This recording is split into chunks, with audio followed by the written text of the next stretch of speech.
call Marky. Yours. Okay, everyone.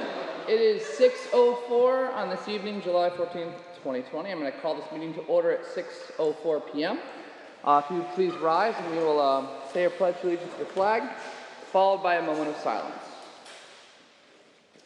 I pledge allegiance to the flag of the United States of America, and to the republic for which it stands, one nation, under God, indivisible, with liberty and justice for all. Now a moment of silence as we think about those who've gone before us.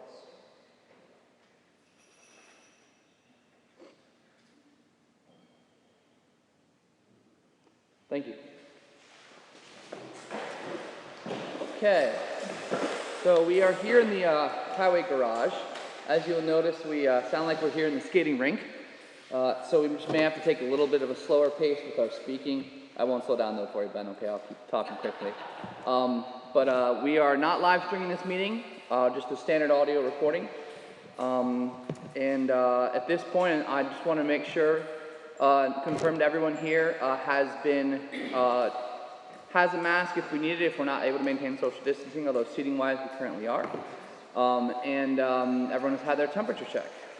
So, Marie, if you don't mind. Okay. Mayor Allen? I am here. Deputy Mayor Ryan? Here. Trustee Lewis? Trustee Markey? Here. Trustee O'Malley? Here. Trustee Patton? Here. Trustee Pine? Here. And Attorney Gilchrist? Also present. Okay, two announcements. I have one on the agenda. We have a request from Joyce Brewer and the Historical Society to use the gazebo in Wood Park on August 16th at 6 p.m. for National Purple Heart Day. And I think, Mark, did he just step out? I think he just did. When he comes back, I'll ask.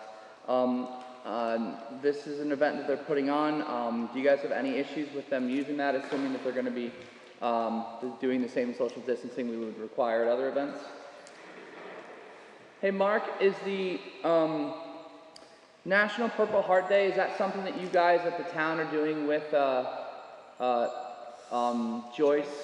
Yes. Okay. Is there any other details you want to give us? We're fine as long as we know social distancing stuff is going on. Yeah, it's basically our Purple Heart town. We had passed a resolution last night and having a ceremony inviting dignitaries up August 7th, 6 o'clock. Pretty much the Historical Society is kind of heading it up. Okay. You say, what date did you say? August 7th. We're saying August 16th. Wait, I thought was it the 16th or the 7th? 16th is what she gave me on my lap. I have on the agenda well, this may be a different one. This is this on the same day as National Purple Heart Day? That's what I'm talking about. Yeah, she gave me Sunday, August 16th at 6 p.m. No. Let me text her right now, we'll come back to this, I think, if that's all right. It's Friday, August 7th. It's Okay. Friday, August 7th. Yep. Huh, okay. That's the only date that I've seen so far. All right, when I hear back from her, I will, I'll come back, but assuming either date, I don't think we're going to have any problem with it. Is that correct? Okay. If you just let me know as soon as you find out, I'll probably have to get the individual officers there. Okay. For traffic.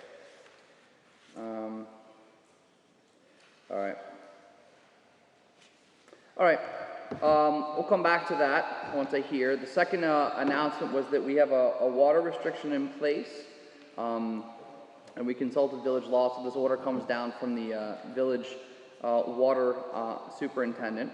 We are currently restricting water usage in the following way. Outdoor water usage for lawns and gardens is being limited to being done only during the hours of 7 to 9 p.m. This has to do with the timing of when the pumps are turned on to sort of refill the system. We're also saying that this time no pool filling is being done using village water. So I have that on Facebook. You may want to comment on that, Emily, when we get to your report stuff, but so that's it. Before we do updates, I want to jump to our two presentations because we do have our two officers here. we are going to be officially at this meeting. And Chief, what date exactly are we officially retiring our good canine officer? Well, it's actually because of the vacation period, it'll be the end of July. Okay. So the last date, he's going on vacation the last week of July. Okay. And then officially, for book purposes, I would assume it'd be the first week of August. Okay. So if it's all right, Officer Wagner and Canine Officer Mickey, could you guys come forward for a minute? Chief also as well.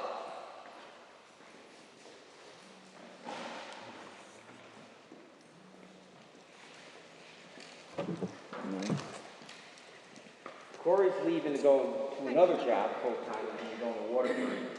And that came after the fact that he notified me that Mickey is going to be retiring. And why do we retire dogs? We think they can go on forever and ever, but they can't. They get tired, they get old, just like all of us. And I think he's done a great job. His biggest job was when they secured a $114,000 seizure from a car on a drug search.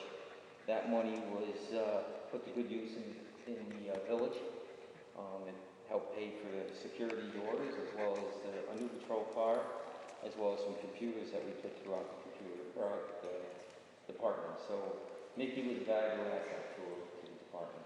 A lot of times people ask, why do you get a lab and not a shepherd? Any dog would be good in police work. But Mickey was valuable to us because he was not just on patrol, but he was also there doing presentations in the schools. So he was a valuable asset to us, and we're going to greatly miss him. And we're going to miss Corey. Corey is going to be staying with us on a part-time basis, but as a full-timer, he contributed to this village in many ways, and he's going to be greatly missed.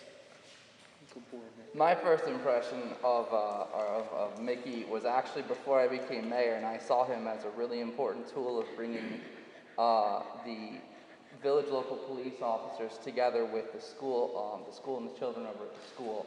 So I knew and loved Mickey even before I became mayor. So it's obviously sad to see both him and Officer Wagner heading on to newer and different things, but they both have been a tremendous asset here to the village.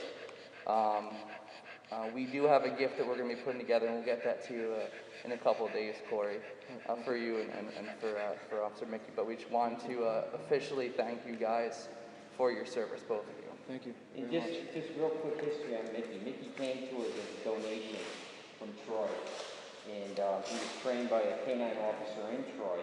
He had his preliminary training done now, down for drugs.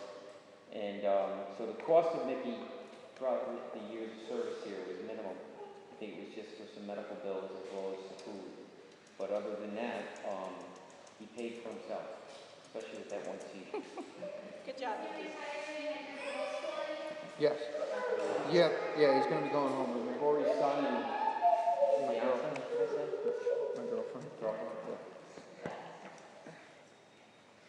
So maybe he'll come back and do it. Yes. Yep. Thank you. Thank you to the village for giving me the opportunity, and Chief, for picking me to be the canine handler. Mickey's done great for the last, I think, 8 years. He's 8 now, so he's done a lot, and I appreciate going to school, showing the kids, Mickey, and it makes me pretty sad that I'm leaving, and he's retiring, but he's getting old, so. But thank you guys, appreciate it. Thanks, Corey. Good job.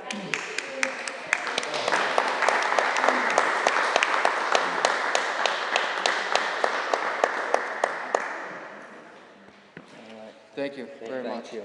Thank you. Thank you, Corey. You did a great job. Thanks, Corey.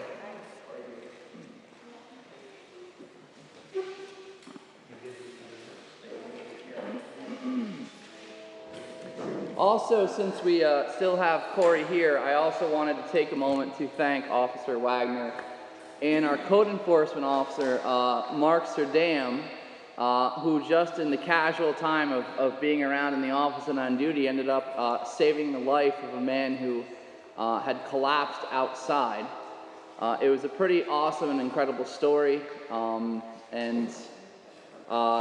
it was just something I was so glad to see. It was just a huge, huge positive. You guys realizing that there was a need and putting yourselves out there for that. So both Mark, Corey, again, thank you guys for your service.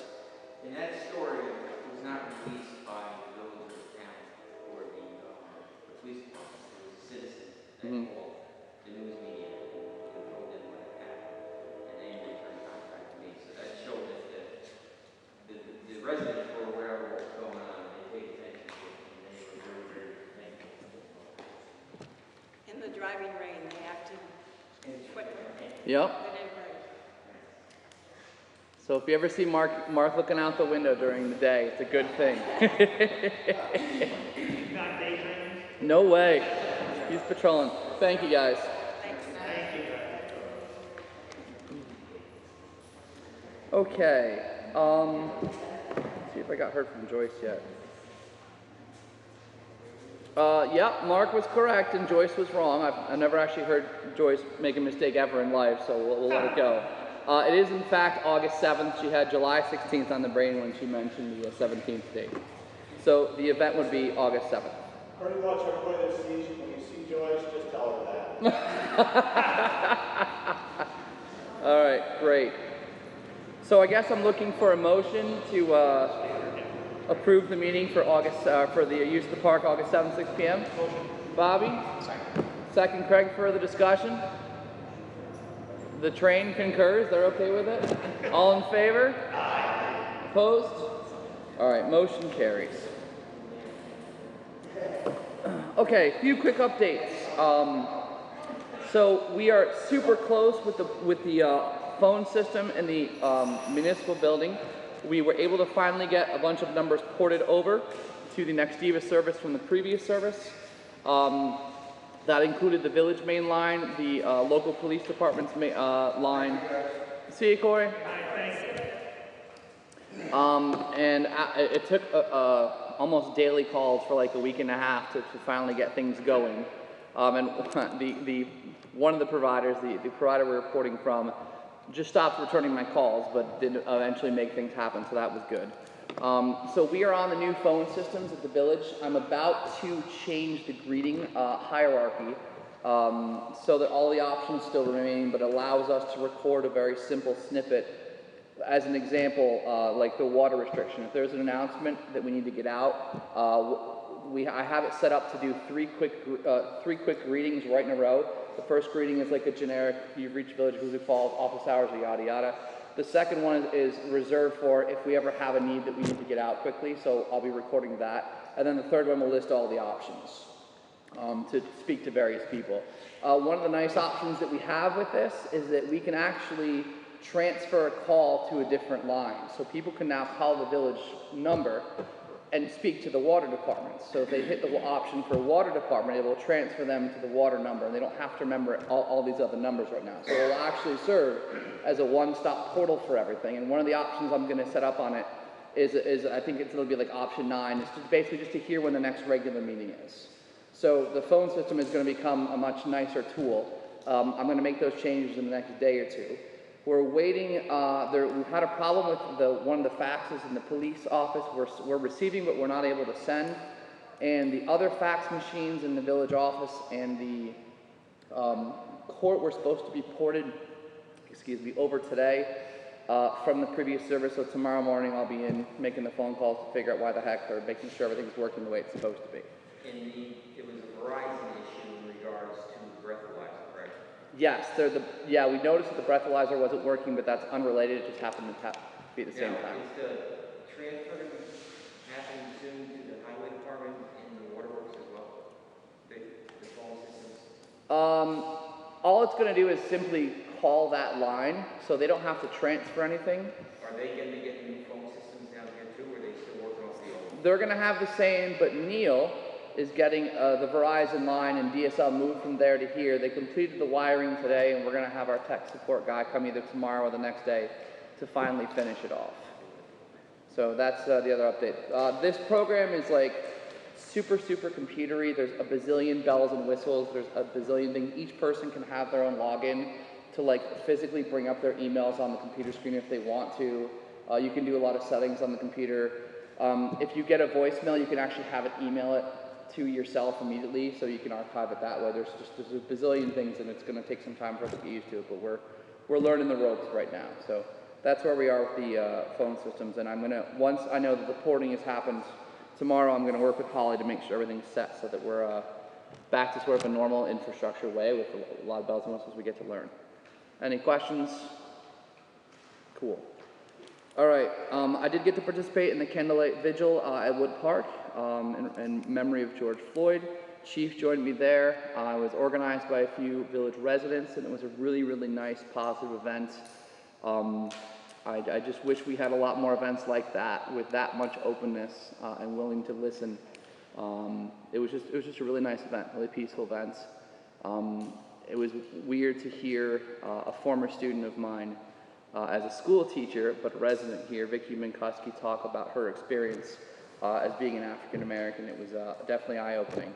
But you know, we were there. It was extremely positive, and everyone who I spoke with there was also thought it was a great event. So I just wanted to mention that and thank Chief. There's a website that it's on. Okay.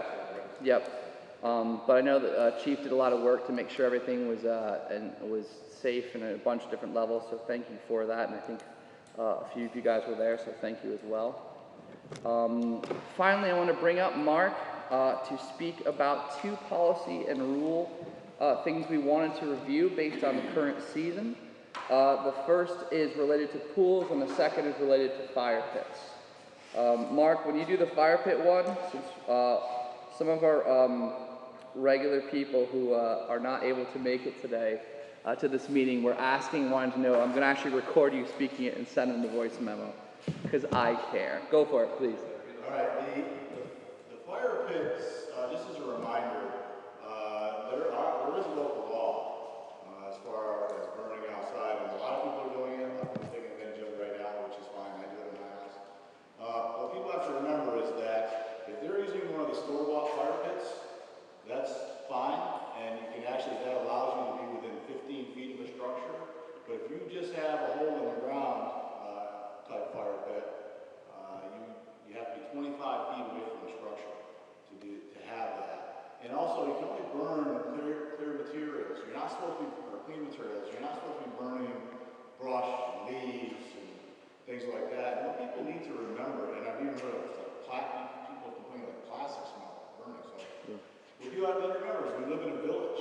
If you have a fire that has a lot of smoke, you're potentially affecting your neighbors and a neighbor who may have asthma or some kind of a health issue going on.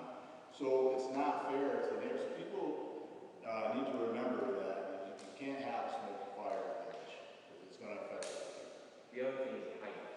The height, it's not supposed to be higher than 3 feet. The flames. Yes. Okay. So yes, and when you do a fire pit out of the ground too, it's supposed to be only 3 feet. Okay. When you say distance from structures, does it matter what kind of structure, like a shed or a garage versus a house? Well, I think it's from a home, basically, is what the intent of the law was. Okay. Okay. We've had some people that have been very careless, and I'll use the word careless, with fires, and they were becoming quite dangerous. So we've had to really talk to them about that. Some of them have learned the first time, the second time in, they've been told that if it continues, then we're going to take legal action against them. Good. And especially with close proximity, we're in first, second, third, that area there. If people have an issue, who do they call? Do they call you? Or do they call the police? I would suggest that people have an issue, call the police first, let us go over, we'll get a report on file. If we feel that it needs attention right away, we'll call the fire department and put it out. Okay. Tickets can be issued. Okay. If they're not cooperating, they can continue to do it. There's no reason we should decide that. Tickets issued by you or the police department? I think probably either one. No, we'll issue tickets there. We have individuals that are just living up here as tenants, and they come from other areas, and they just think that they're living out here, that it's normal to have a campfire. But their campfire is like a bonfire. So, and they don't understand. And they sometimes have to be spoken to in a very stern way. So Okay. I suggest everyone call the police first, I think at the end of the week I'll throw a Facebook post up with some of these important points. I'll ask you guys to help me put that together if that's all right. Bob, did you ever respond down to, remember the neighbors we called about down on Hoosick Street? I think it's 47 Hoosick Market. I stopped and I got that complaint over the weekend, and I did stop and talk to Mr. Bissett. It's him, right? That's right. Well, he said it's somebody else. He pointed to another house. Okay. But I know that he's had fires up. Yeah, I mean, We've spoken to him. okay, And before that, we've spoken to him. okay. He's been warned. He's done with the warnings. Okay, good. That's what I want to make sure, because I had the neighbor call me as well. Yeah. Okay. There's another house down there too that they've been warned, they won't be warned. The one on Third? Yes. The one I called, that one, yeah, I called. Okay. All right. Can they call you even if it's up in like the Mark Drive area? Or Pardon me, no? I'm sorry. Can they call you even if it's in the Mark Drive area? Yeah. You know that's town versus village? It's that up in Albany, Saratoga, that stretch that goes outside the Well, village. what you have to remember is the law that I'm talking about is village law. Right. So what's the town law? That would fall under DEC. So that answer is That probably ain't no. like that. That's, But if yeah. there's a question or a concern, Question or concern, they can call you. yes, well, and if it's outside the jurisdiction, we'll turn it over to the sheriff's or safety. Okay. We're not going to ignore it. Okay. And if it's close by, we might just run out and just tell them. Well, just you showing up. Yeah, that may do it. All right, and pools? All right, so I don't know if you guys, the board is aware or not, but there was a situation a couple of Fridays ago where I wrote two pools violations for what the code is that any pool that is capable of holding more than 24 inches of water has to get a building permit. So I found two pools in the same day that did, or I became aware of it and issued violations. One of them took care of it, and by Tuesday I closed the case out, it was done deal. The other one decided to make a public spectacle of it on Facebook, and with taking a picture of his box, and he tried making this argument with me. Apparently on his box it says it holds 23 inches of water, but I actually had gone up and looked at the pool. I didn't have his box, and on the pool it said 30 inch by 10 feet, or 20 feet, whatever size it was. It holds 30 inches of water. It's a violation. They decided to make a big case out of it. They did, and it was a rental property as well. They did end up having to take the pool down, which they have. I didn't see it there. I went by there today. I didn't see it out there any longer. So people need to be aware because, and I get it. You know, you don't need a big pool. You just want a little pool for your little kids, and cooling off in this hot weather. But these laws were put in place because of the tragedy that happened. A kid got into a pool and drowned. And what it is the code that comes into play on these little blow-up pools, you have to put a fence around them. Now, the one guy on that Friday, what he did is he used bamboo shoots, all right, to put around his pool. It's not the ideal, but it was stiff enough, and I felt like it made the pool safe. The electrical part of it was fine. I didn't have an issue with that. So he came up with a cheap fix. Because, you spend a couple $100 on these blow-up pools, and then now you got to spend $500 on a fence to put them. So I get it. But, I still have a responsibility to make sure that people are safe. So when I see them, I have to let people know. What if they're pool alarm? Well, no, that goes on. When you get into a pool that's like an above ground pool, that's more of a permanent style pool, there's other things that come into play. If the pool itself is 48 inches high, you don't have to have. For some people it would be cheaper just to buy a pool that's 48 inches high rather than to buy the little pool and a fence. Just buy the big pool that's 48 inches high, then you don't have to have a fence. But you have to have a removable ladder. It's got to be properly, the electricity has to be done properly. It's got to be a designated circuit, GFI, no extension cords.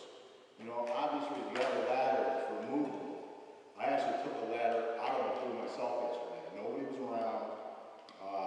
It's a clear violation. I am entitled, when I see a violation, to join to the property.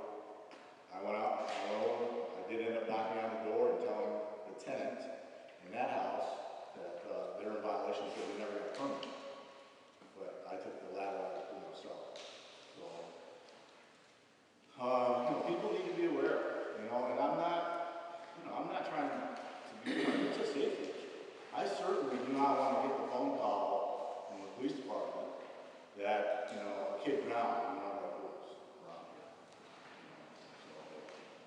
Mark, what about in-ground pool? An in-ground pool is the same deal. It's a pool. So it's gotta have, depending on the situation, all the same things. It's gotta have the alarm. It's gotta have the proper electric hookup. It's gotta be properly grounded. It has to have a fence around it. The reason I asked is I happened to be looking on local real estate this week, and I looked and going through it was like 50 pictures, and like picture number 48 is an in-ground pool with no fence. None. I'll get you. This is not local law when it comes to pools, okay? This is the international code, and it's also New York State code, which we now run back to. So, and maybe that's something we have a little snippet, I think, on the website. Probably should reinforce that. And I think what I was told, I didn't actually look on the Facebook page for this guy who's making a big deal out of it, but I guess there was quite a conversation, and a lot of people did point out the fact that, and recognize the fact that it was a safety issue, and I was doing my job. So. That's good. Doesn't always happen on social media. It's good to media. hear that there were some people that came to your defense and they weren't saying, defund the code department. All right. Except Neil. All right. Thank you, Mark. Okay. For the people to be heard section, I have a couple to bring up from one of our friends who was not able to make it. Does anyone else want to speak on anything? Seeing as we're all okay. Hey, from Marion Stevens, she wanted to ask about parking on the south side of Lower Wilder is happening again, right in front of the no parking sign. Chief, has that been brought up to your attention yet? No. I actually was going to mention it because I almost nailed somebody. There's a black Jeep. Right.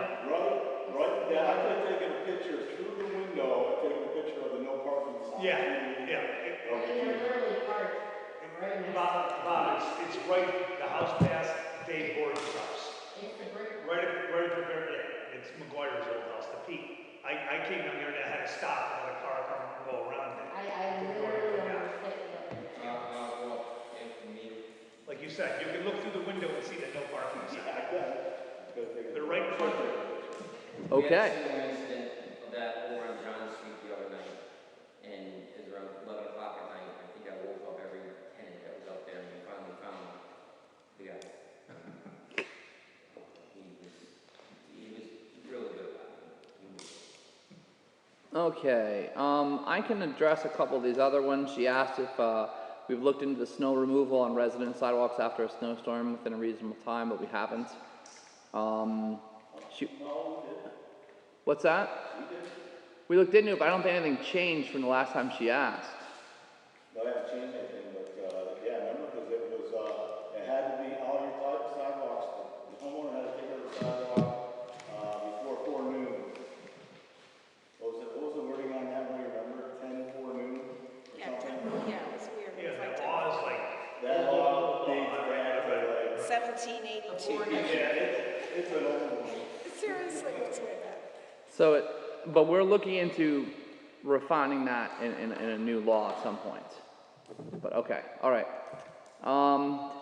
Why are people being charged to use a credit card for tax payments? That's a confusing question because we don't offer that for tax payments. We're offering that for the water and sewer bills.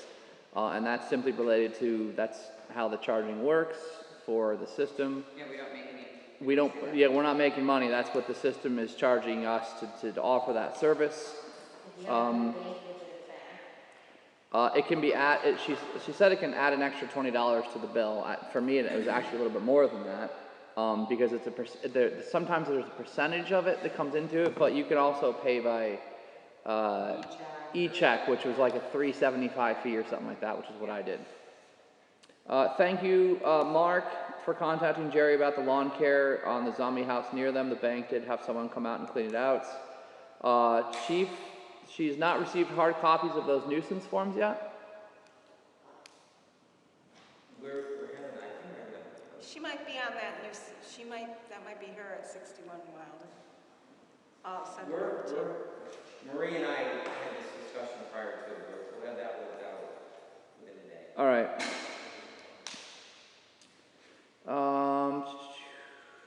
I'll give the rest of the updates to her. I'll send her the information on that Mark gave. Anyone else from people to be heard? All right. In that case, let's go to reports. Treasurer report. Anything either of you want to highlight? I do have a report here. I think we must have had a keystroke error because I see in the property tax line we're like 500,000 over. That would be really great if that were true, but it's not. So we'll have to adjust that keystroke tomorrow. But everything was about where it should be, expense and revenue wise. We have in hard costs so far for the COVID just about $4,000. That's just hard costs straight out. One of the things, as I was going through the bills today, is for SWAMA. I mean, Chuck has been really busy with all of this going on at the transfer station. He's been bringing in good money, but we're also paying good money to have it taken out. Yeah. I want to say the bill was low 16,000, which is hugely a lot more than it usually is. I think in the last year I looked and the highest we paid per month is like 11,000. So it's you know, it's good, but it's also, you know, it's on both sides. Yeah. And I just happen to think today, and our water rents have been low. We keep hoping that the usage is going to pick up, but the only good news about everybody having to be home is maybe we'll see an increase in water usage. It'll be interesting to see because they're going to read August 1st. Of course, we're also under a restriction asking people to use less water. So. But still, I mean, Yeah. it's April, May, June, and July, so we'll see. I would assume it would go up just because so many more people were at home. We do know that sales tax is going to affect us tremendously. So just to still keep spending at a minimum that just, you know, we need to. Yeah, we've been getting some updates from the county on where they're at. The first quarter wasn't much of a change, but the second quarter was a pretty drastic change. Mark, as town supervisor, did they ever give you an exact amount? Not an exact amount, but estimated 30% was the number I think they threw out there. For the second quarter, a 30% reduction from previous year. So we were looking at the budget earlier this year, or earlier today, and I think the income we normally get from sales tax, I want to say, is 170, 180, somewhere around there. A quarter, or is that annual? That's for the whole year. Annual, like 180. Yeah. So I think we figured that we anticipated before all this happened, 180,000. So if we're halfway, no, that's the calendar year. Is ours on the fiscal year for us or fiscal year for them? Our budget is on the fiscal year, although we're always lagging behind. We just in June got our payment for the first quarter of the calendar year. But we looked at it, and I believe last year we took in, it was 38,000. I think we were 1,500 shy for the first quarter payment. It was 36 and change. So we are, I mean, the numbers are not looking good, so that income will definitely take a hit as we expected, and hopefully somewhere in the depths of that pit called Washington will do something specific for municipalities, because if they don't do something specific for local municipalities, it's going to fall right on the taxpayer. I know that NICOM has been pushing for this hard. They have a lot of legislature support in Congress to make something very specific for local municipalities, not just general state aid. I know that's been a push, but it'll be interesting to see how that plays out, so that's just something to consider. Anything else, Denise? That's it. Denise, how does that work with first round? Do we pay by the ton for disposal of senior? Yeah, it's on the bill. I mean, the recyclable I think it's the recyclable market that's gone really high. Yeah. For charging us to take it away. I don't know if it's because there's no markets, but and the tonnage. I called Chuck because I said, is this something, and you know in your mind, and we know from in the office that he's been bringing in good money, but I mean, it's nothing to offset. I know back in April, he was packed full of people, and the pile was as high as I've ever seen in the pit. And he's really good. I mean, he's fair. I mean, something to be, Neil, you'd say this is the busiest season we've had so far? Do we have a say who they use as a hauler for the, no? I know Tam took over last year we pay them a small monthly bill too. because, I know after Tam got sold, I think their prices went up in the Casella range. I don't know whether we have any say in picking a hauler. I don't think so. It's up to the authority to solicit bids. Alright. Anything else for Denise? That's it. Looking for motion to approve treasurer's report? Motion. Thank you, Ben. Thank you, Vanessa. All in favor? Aye. Aye. Opposed? Carries. Thank you. Police report, Chief. Okay, for the month of June, we had a total of 168 calls. In May, 159. It's been a total a slow increase as we go along through the summer months. If you notice back, 2020, we answered 835 calls so far. From last year, there was 782. The arrests are down a little bit, but that has to do with the courts and the COVID. They're down right now. We're at 49. Last year was 85. Most of our calls are ranging in the domestic and EMS, but I'd like to point out disturbance calls. There was a major increase this month of about 20 disturbance calls. I think a lot of them had to do with people being inside, getting out in the nice weather. There's a lot of activity with fireworks that we've been dealing with that has been creating a little bit of a disturbance. I tend to think that they're going to go down a little bit as the summer goes. People get out a little bit more. There was some burglary calls that we've handled, but we've made some arrests on. One thing I want to point out in court is that right now it's going to start in the middle of August. I had conversation with the district attorney in the public defender's office. There's going to have to be some details worked out there because you're going to see a lot of people in the village offices as well as the town offices on the same night. They're going to be holding these courts on the same night. So we have to have 2 officers in the village court. We have to have 2 officers at the town court. The district attorney's office is already complaining because they're saying they're not going to send 2 PAs up here, and the public defender's office said they're not sending 2 individuals up here. So that's something I'm going to have to discuss with the court how they want to work them out. So those details are being worked out. Hopefully we'll have them worked out very shortly. Next month, I would like to bring in, there was a young man here, it was on the news. He found some money. He returned it to the station. People came in shortly after and claimed the money. It was a family in great need. We put it on Facebook. Channel 10 picked up on the story. They called me. I made arrangements with the young man. The person who lost the money didn't want to go on for personal reasons. They did a great story on him, and I thought next month we bring him in and we can just acknowledge him publicly that way. I think it would be a nice thing for him. Yep, love it. In my eyes, did a fantastic job for what he had done. We did the parade with the school. It was great. How many cars would you say were in there? Was this the graduation parade? Graduation. Oh my gosh. 40-something, I It was, think I it was did. great. There There were was no tractors. problem whatsoever. It had to have been well over, it had to have been over 50. I mean, there's like Cars. 80 to 90 graduates. Yeah, I counted over 40 cars, and then you have the tractors Uh-huh. and, the trucks and There was supposed to be a horse, but they changed. the plane that went The over. plane was Yes, great. the plane. That was a surprise to everybody. And then the fireworks display afterwards, it was great. There was no problems whatsoever. The mayor mentioned the candlelight vigil. We also had a request. Bob Downey retired from his job, so we did a surprise parade for him. Worked out really great.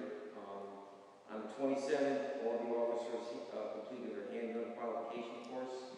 We included the Article 35 policy and procedure on the use of force review. We also completed our requirements for the workplace violence. Those sheets have been signed and filed, and we also added the sexual harassment review in it. So all the officers in the police department have completed that, and they'll be in the personnel files. Andy had asked me to check with the chiefs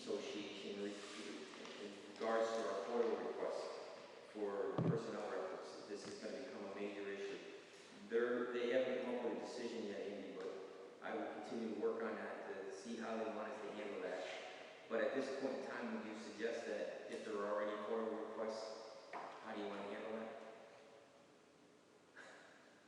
Just throw this back on your lap. Well, there is the pending FOIL request, and if everyone's aware of what it is, upon the governor signing the law repealing Civil Rights Law 50A, which up until that point had made fire department and police personnel records confidential and then exempt from FOIL. Once that was repealed, there is a news organization, that's what it's referred to as, that sent out a FOIL request to every public police department in the state of New York, requesting all personnel files for the police departments going back to 1970. It is a tremendous amount of work to do this. You go onto the particular website of the organization that issued the FOIL request statewide. They have a whole spreadsheet listing of the police departments that were sent, when they were sent, if the letters had yet been acknowledged, are the requests still pending, have any documents been produced. So this is something that's not going to go away. That's why when I contacted Bob and said, this really does need to have a collective response from the public police department's perspective. And I talked to the mayor about this as well to reach out. It's a tremendous burden. It's a tremendous time drain for village personnel. It's a tremendous cost. Because think about this. Once documents have been put together, the mere fact that they are no longer confidential or exempt under state law does not mean that there's not other FOIL exemptions that could apply, particularly issues of personal privacy, interagency communications that didn't result in any final determination. So all those records would need to be reviewed to determine if they needed to be redacted. And again, it's a tremendous investment, all resulting from the repeal of 50A. There's news stories that say this is one of the unintended consequences of the repeal. Say what you want about the repeal, a lot of good policy reasons may be behind it. This is one of them that really has created a burden for public bodies and police departments. So we should acknowledge the receipt of it, but work with Marie on that. But there's no way we can indicate that the records will be available on X because it's a colossal amount of records, and that's why, once there's a coordinated, I think, statewide response, because it does need it. If you look at that, there's, well over 400 police departments that were hit with the same FOIL request. And in addition to the FOIL request, they've also filed what's called, a pre-litigation hold, meaning you're on notice. Don't do anything with any of all these personnel records because we want them. And if we get into FOIL litigation about producing them, and you suddenly don't have them because they were destroyed or misplaced, we're going to ask for penalties against you for that. So as soon as you get information on that, that's great. And whatever you reach out to my time. If they're foiling them, do we charge a FOIL charge per page? And can we do that with that? At least in my thinking. Well, here's the deal. Unfortunately, I've had to do research on FOIL charges recently for another municipality. All the time, personnel time to search for and collect the documents, for legal time to review them for redactions, all cannot be charged. If it's a standard 8.5 by 11 page, you can charge 25 cents if it's a paper copy. The Committee on Open Government Opinions say that 25 cents is not for personnel time standing in front of the copy machine. It's for the copy paper, it's the toner, it's the impact on the machine. If there's something larger, like a map or something like that, you can charge the actual costs of production then. You even get into the issue about, well, okay, I don't want them in paper format. Just give them to me in electronic format. Well, what can you charge for that? Can you charge personnel time to scan it in and create an electronic file? Right now, open question. I don't know the answer to that under the opinion. Can you charge the few bucks for the actual thumb drive? You can, but you can't really charge the personnel time to put all this together. So if you give it to them in paper format, 25 cents a page. And with the number of paper copies that you would anticipate here, that'd be a large amount. Yeah. But that's the burden on municipalities, is you cannot charge for personnel time to search, and then any legal time and personnel time to review. Doesn't make any sense. And the only other thing is, and Bob and I have talked about this because we got to get ahead of the curve, and Andy and I had this discussion as to these executive orders that are coming down, that are going to be putting a burden on the department, and just rules and regulations and policies. We're ready to go with our policies. I'm going to put them in this form, but I'd like to get them back to the board. I was hoping that maybe it would be wise for us to create some kind of a review board. We might get ahead of this curve by going on to a citizens review board. This way we can show we're being proactive on these things, and we're not just sitting on it. It's something that I would hope that the board can look at and consider, and maybe we can get going maybe in the August meeting, and that way they can review the rules and regulations that we have in the department. I can get them over to you for approval. If there's some changes that you guys feel it needs to be. I reviewed our force policy, and you know, there's nothing in there about knees and stuff of that nature, but there's probably whys that I do put it in there, so it's spelled out. But it's very hard to spell out an exact how to make it an arrest, especially if the officer is one-on-one with a person or one-on-two with a person, and he's doing whatever he has to do at that given time. So there's a lot of things that we're going to have to look at to put in there. So it's something that I'd like to speed up a little bit here and have ready to go. Because I think we got, Andy, what was it? April 1, 2021, we have to have everything ready to go for the governor. And Andy was just talking to us earlier about the procedure of this, and it sounds like we'll get the group together, we'll go over the policies, then we'll bring them to the board, but the process of going through the board and approval, do you want to just quickly summarize? Sure. And so what the executive order said to require each municipality and the police department to go through, as the chief said, the practices, procedures, particularly on police brutality, if you will, issues and methods. Once that's put together, it needs to be in the form of a formal local law or a resolution. It can be either. But what the executive order requires is that once that's formally completed and accepted by the board, it's subject to public hearing, mandatory. So you have to hold a public hearing, receive public comment, review those public comments, see if there's anything that needs to be done to your local law or resolution, propose it in final form, and then adopt it.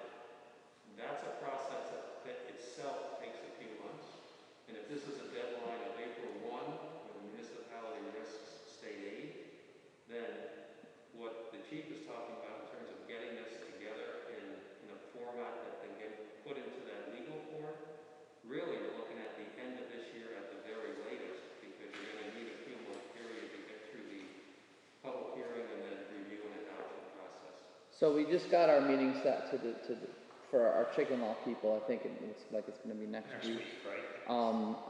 Later after this meeting, I'll put out the emails for us to get this rolling, and hopefully we can get our first sit down end of July or early August, and we'll work.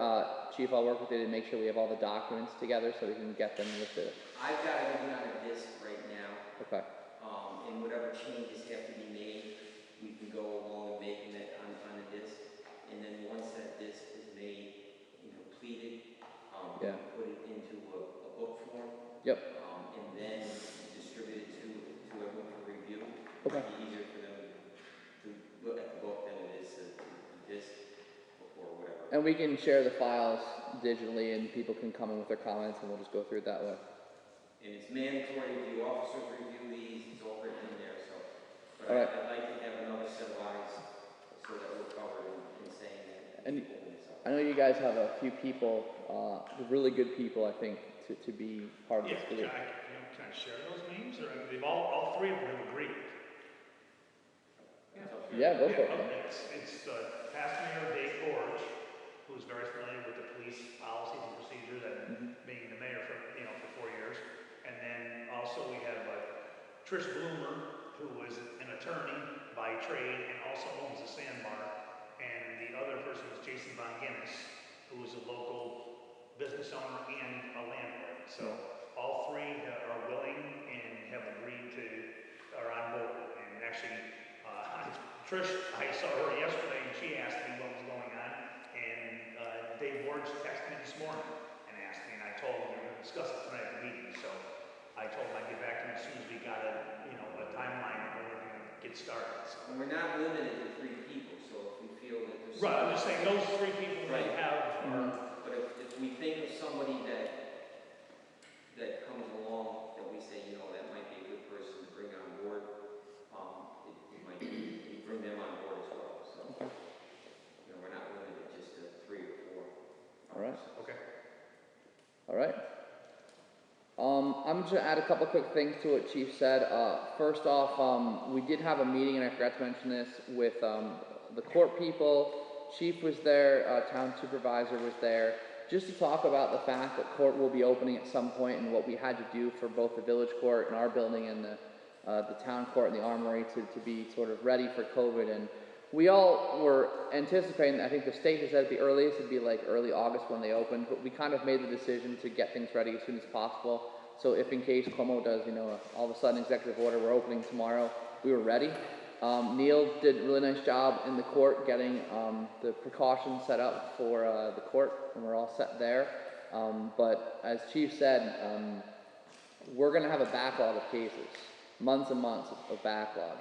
And we're going to have to probably be putting more hours than normal into the court until we can clear that backlog, assuming things open up and run smoothly. And that first time we're on the same night in the village court and in the town court, we already have the plan, we have the officers, we know how it's going to work, but it's just going to be, a lot of frustration, I think, for the first few times to make sure things proceed well. The rent's already been thrown in there by the DA and the public defender, so I told him to please reach out to Holly, and I'll talk to Holly and Jan tomorrow and say, please reach back out to them because they're telling me that they're not going to do it. Yeah, we're all stuck in between a rock and a hard place on this, but we have a lot of effort, energy into making sure this goes as smoothly as it can. Also, the one thing, and I really can't get into much details, but I know Bobby will back me up on this, and any other trustee who's been involved with the police. There's a lot of stuff that goes on behind the scenes, a ton of stuff that goes on in investigations, and there have been some serious investigations that have finished and are going on and will be going on, and there's just been a ton of work. I know the Chief has communicated with both of us quite a bit over probably the past month or two, and I just want to say that you guys are doing an awesome job with the size and scope of some of the investigations and things that you're dealing with right now. So, thank you.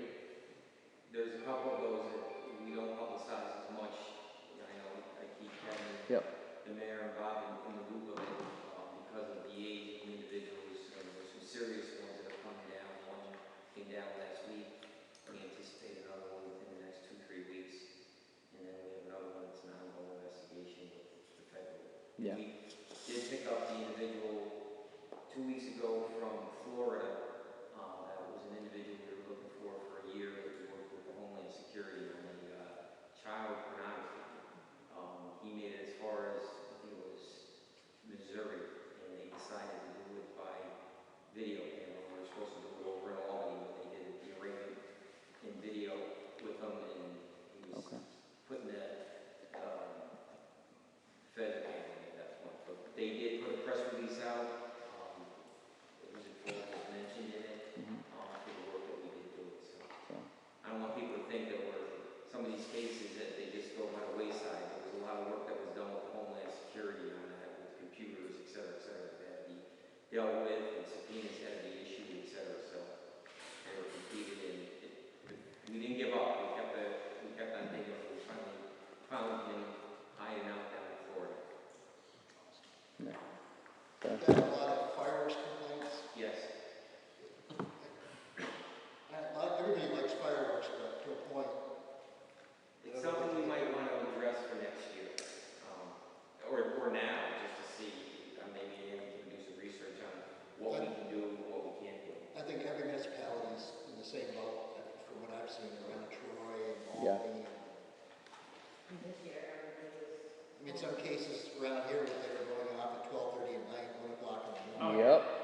nonstop. And some of those were technically outside the village, And one of the things that the law enforcement agencies but we could still hear it. concerned about that they're being used against, and when they're doing these demonstrations, they're using Oh. them to attack the police. So it's become, they're always great to watch and they're fun to watch, but I think it's gotten to a point now that they're becoming very, very serious, not just with the noise, but the danger that they bring upon other people. All right. Animals. Animals. And then leaving the road with them, down in Third Street, that house on the road. Oh, I'm third and Hoosick. Yeah. Yeah, they were right in the middle of the road setting them up for like an hour. What? Yeah, they had the road kind of like, yeah, they had kids circle around and they were launching them off, or they were coming out of each other's house and they were launching them off in the middle of Third Street. That was on, Saturday night. it was actually before the 4th. That was actually the But they kept all the cans from the trailers just in the middle of the road, yeah. Seriously. Those are carpenter dwellers. Mm-hmm. Yeah, that one house, I feel like between Bobby and I, we probably once a week. But Yeah. Keep it up. Third Street. Oh, Keep it up. Well, that ended up in the city of Troy, where that Third Street situation went from here to the city of Troy, where I had to go to Troy and meet with the families. Wow. It was a tough situation. All right. Anything else, Chief? All right. Looking for motion to approve the police report. Motion. Sorry. Thank you, Ben. Thank you, Bobby. All in favor? Aye. Opposed? Carries. Thank you, Chief. Code enforcement report. Mark. Yeah, my report is not too much there. I think, maybe in addition, I did get my code software recently updated. That was last week. I've tried a couple times to start it. I have to put the new 2020 New York State codes into the computer. It's not a type of thing you can download. It's a copy and paste. And it just seems like when I get caught up and get close to doing something, more stuff just kind of rolls in. So, but I'll get there. I'll get there one of these days. It's been really busy. But besides that, I think that the pool stuff has been an issue, and that I've been dealing with probably more lately. Anybody have any questions for me? Certainly looks like you've been busy, Mark. Looking at this report. It's busy. But, thankfully nothing too serious. And one of the things that we're going to have to address is that I have not done any biennial inspections, which are required by law. The law's been exempt because of all this COVID. So at some point, I'm not sure how that's going to play out, but so places are going to end up being, well beyond 2 years for required inspections. So, I'm not sure. We'll have to see. Because it could potentially, if you open up like next year, I had done a kind of a job of staggering things, so we're going to have to make a decision how we want to do that. If we're going to just try and do everything in the 1 year. Mark, is that a village law or is that a code? Biennial inspection? Really? There is a code for it. Our code is more stringent. In the International Property Code, I'm not sure about New York State Code, International Property Code had 3 years. Ours says 2. And ours also says that apartment has to be inspected after it's vacated and before it's rented out again. How many court cases do you have at this moment? I have not been doing any court cases. I only have 3 actually pending. 2 of them, one of them involves a house that needs to be painted and they are working on that. So that will be a coming on issue. So it was really just 2 cases and I have not,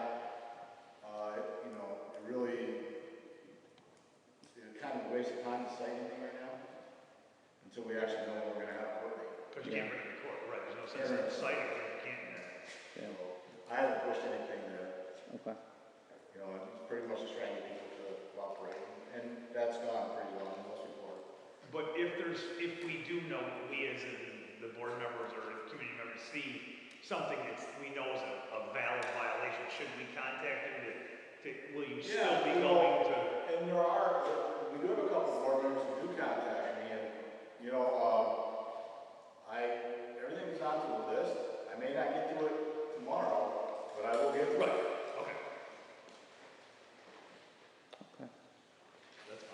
Any other questions for Mark? Mark, the county's auctioning off property on Church Street. Is there a lot of code violations for that? That does sell at auction? Which one? It's, 175? 175 Church.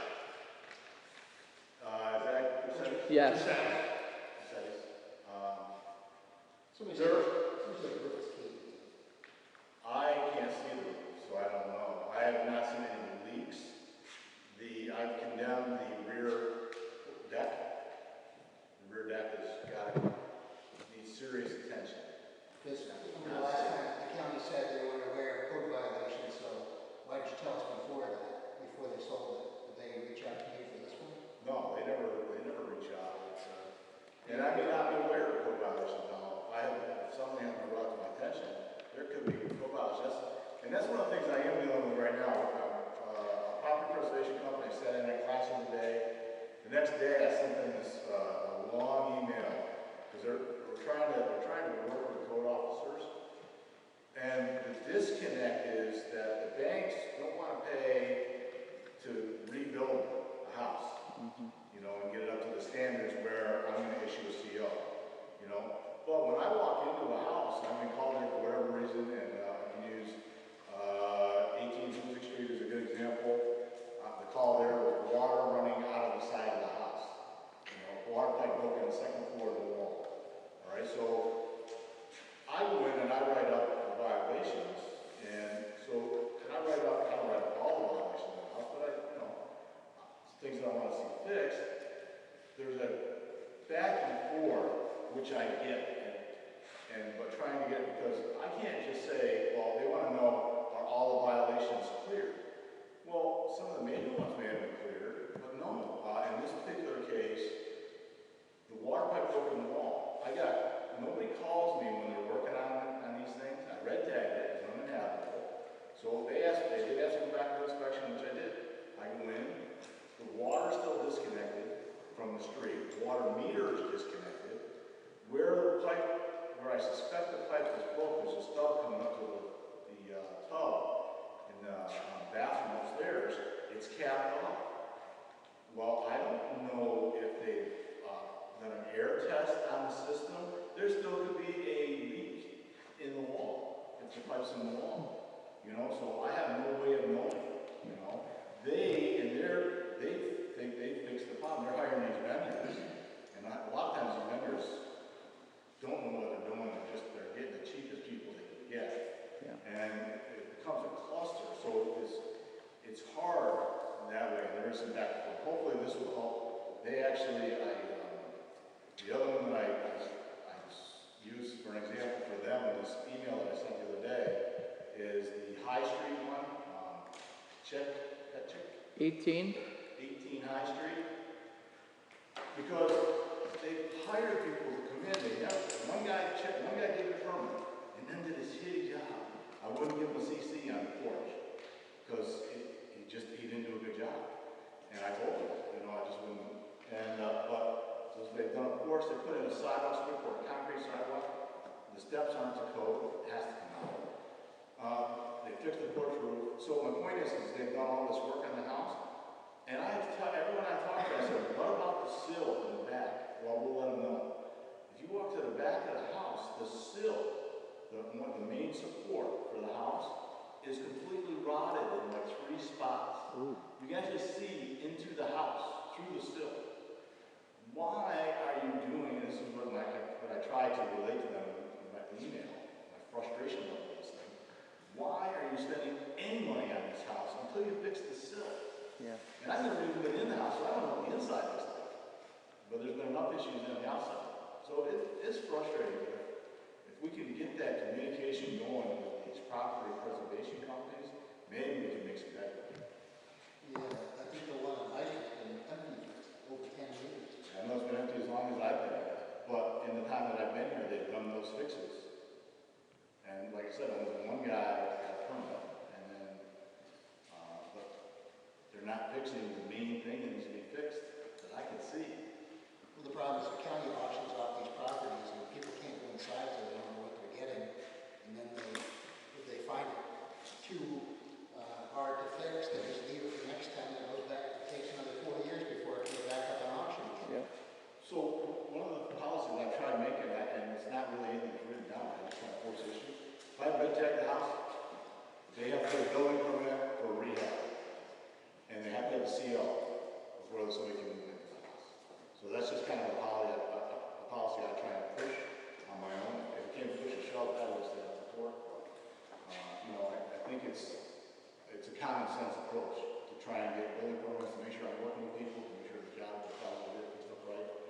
sent out an email today to a property management company on,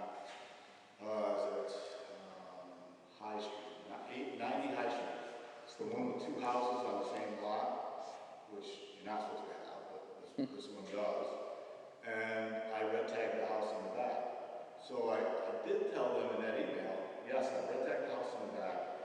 As far as I'm concerned, you can sell it, you just have to disclose it's red tag, whoever buys it's gonna have to get a building permit, and nobody's gonna be able to live in it until a CO is issued, which means that's all the work. And then I'm not aware of any issues with the house in the front. So that was my way of trying to say, go ahead and sell it. You know, because just sitting on these properties is not doing us any good. But somehow we gotta get the banks to let go. If you don't put the money into it, fine. Sell it, let an investor fix it. There's not even, a lot of the foreclosures, there's not even for sale signs in the house, how do you expect to sell them? You know, but this guy that I emailed yesterday, the last I took a couple days ago, I remember it was Thursday or Friday. It seems like that might be a good connection to help me identify the property preservation companies, because they got back to me today on the one on High Street, the 19 High Street, and they identified the property preservation company that has that, and they sent them, they forwarded them my email. So maybe I'll get some action. Listen, it's property, it goes all the way back to close to the greenways. That's 90. Yeah, so, no, that is a nice property. And it's the 2 houses on there are a little different. So, you know, a lot of this, and you guys don't know, I mean, some of this stuff is frustrating, and it's time consuming. When you get into some of this stuff and try to identify who's in charge of the property, it does take time. We're getting there, keep going along, we're getting there. Any other questions for Mark? All right, thank you, Mark. Looking for motion to approve code enforcement report? Thank you, Craig. Second, thank you, was that Emily? All right, all in favor? Aye. Opposed? Carries. Highway, DPW reports.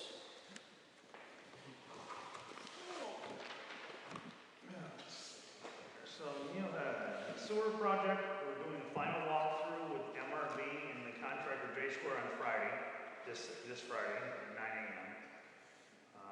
He's done annual mowing, trimming, but that's slowed down, of course, because we've had no rain, a lot of heat. Annual transfer station cleaning, CHIPS prep work is adjusting and repair catch basin. No word yet on when the million paving is going to start. We've installed more trail cams on the Greenway. There's 3 on the North Trail and 5 on the South Trail because we had some vandalism on the south end of the Greenway where they unbolted the bench and moved it down right to the river and built a fire pit and left a bunch of other debris there. And there was definitely alcohol and drugs were involved because they left the residue there. And so Bob's got, his officers are actually patrolling more often as well. And Neil, do you know if there's any, I should ask Bob about that, did they ever come up with anybody with, I know we had video or had pictures of the individuals. But I don't think they had enough at the location. No. Okay. To link it. I think we would need something more concrete. That's and actually last night I was down, my wife and I were riding our bikes down here coming off the Greenway, and I came up and there was a young kid, probably 15, 16, hanging out down by the football fields.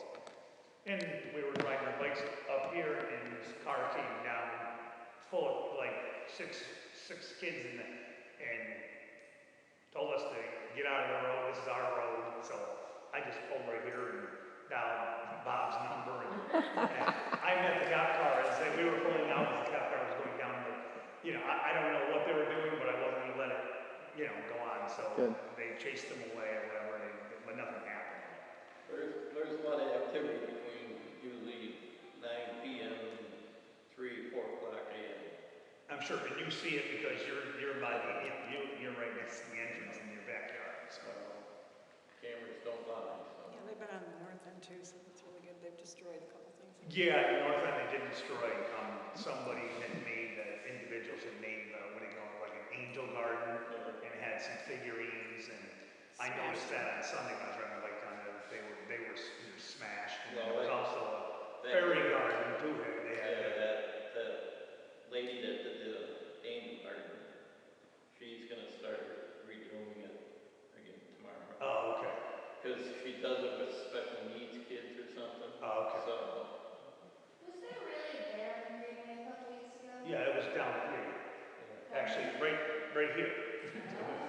Now, I don't have a name for the agreement now, but my brother actually was coming up, his wife was coming up the road, and there was a gentleman and his daughter.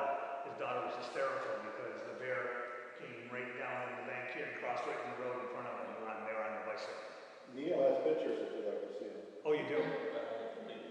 You deleted them? It was a cute all I one. had was a plot.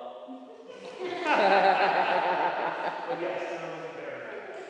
We've also had bobcats in the outskirts of the village. Yes, so. Johnson. Welcome to 2020.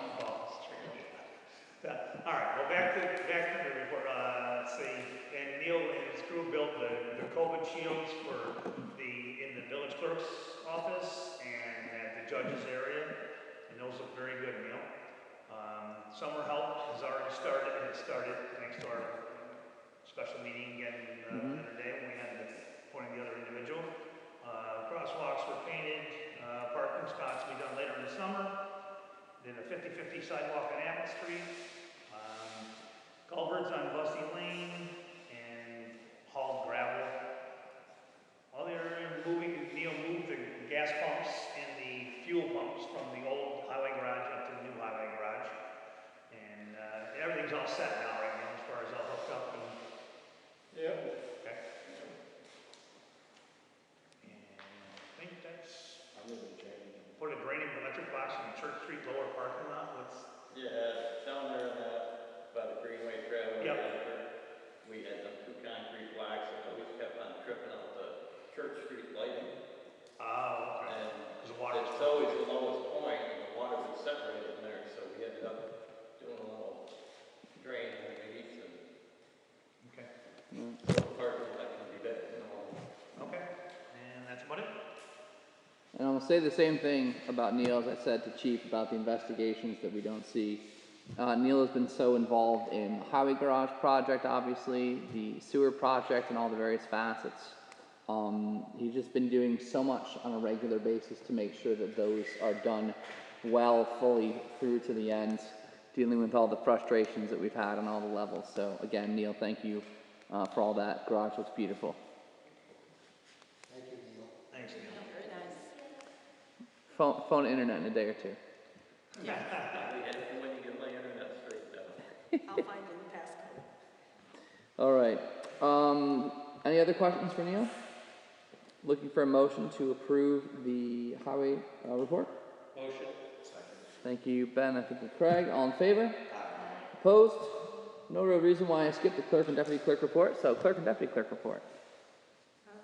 Okay, basically we've been processing mail and checks for still the water bills, also the e-checks and credit card payments for the utility bills have been coming in, although they're slowing down, they're pretty caught up.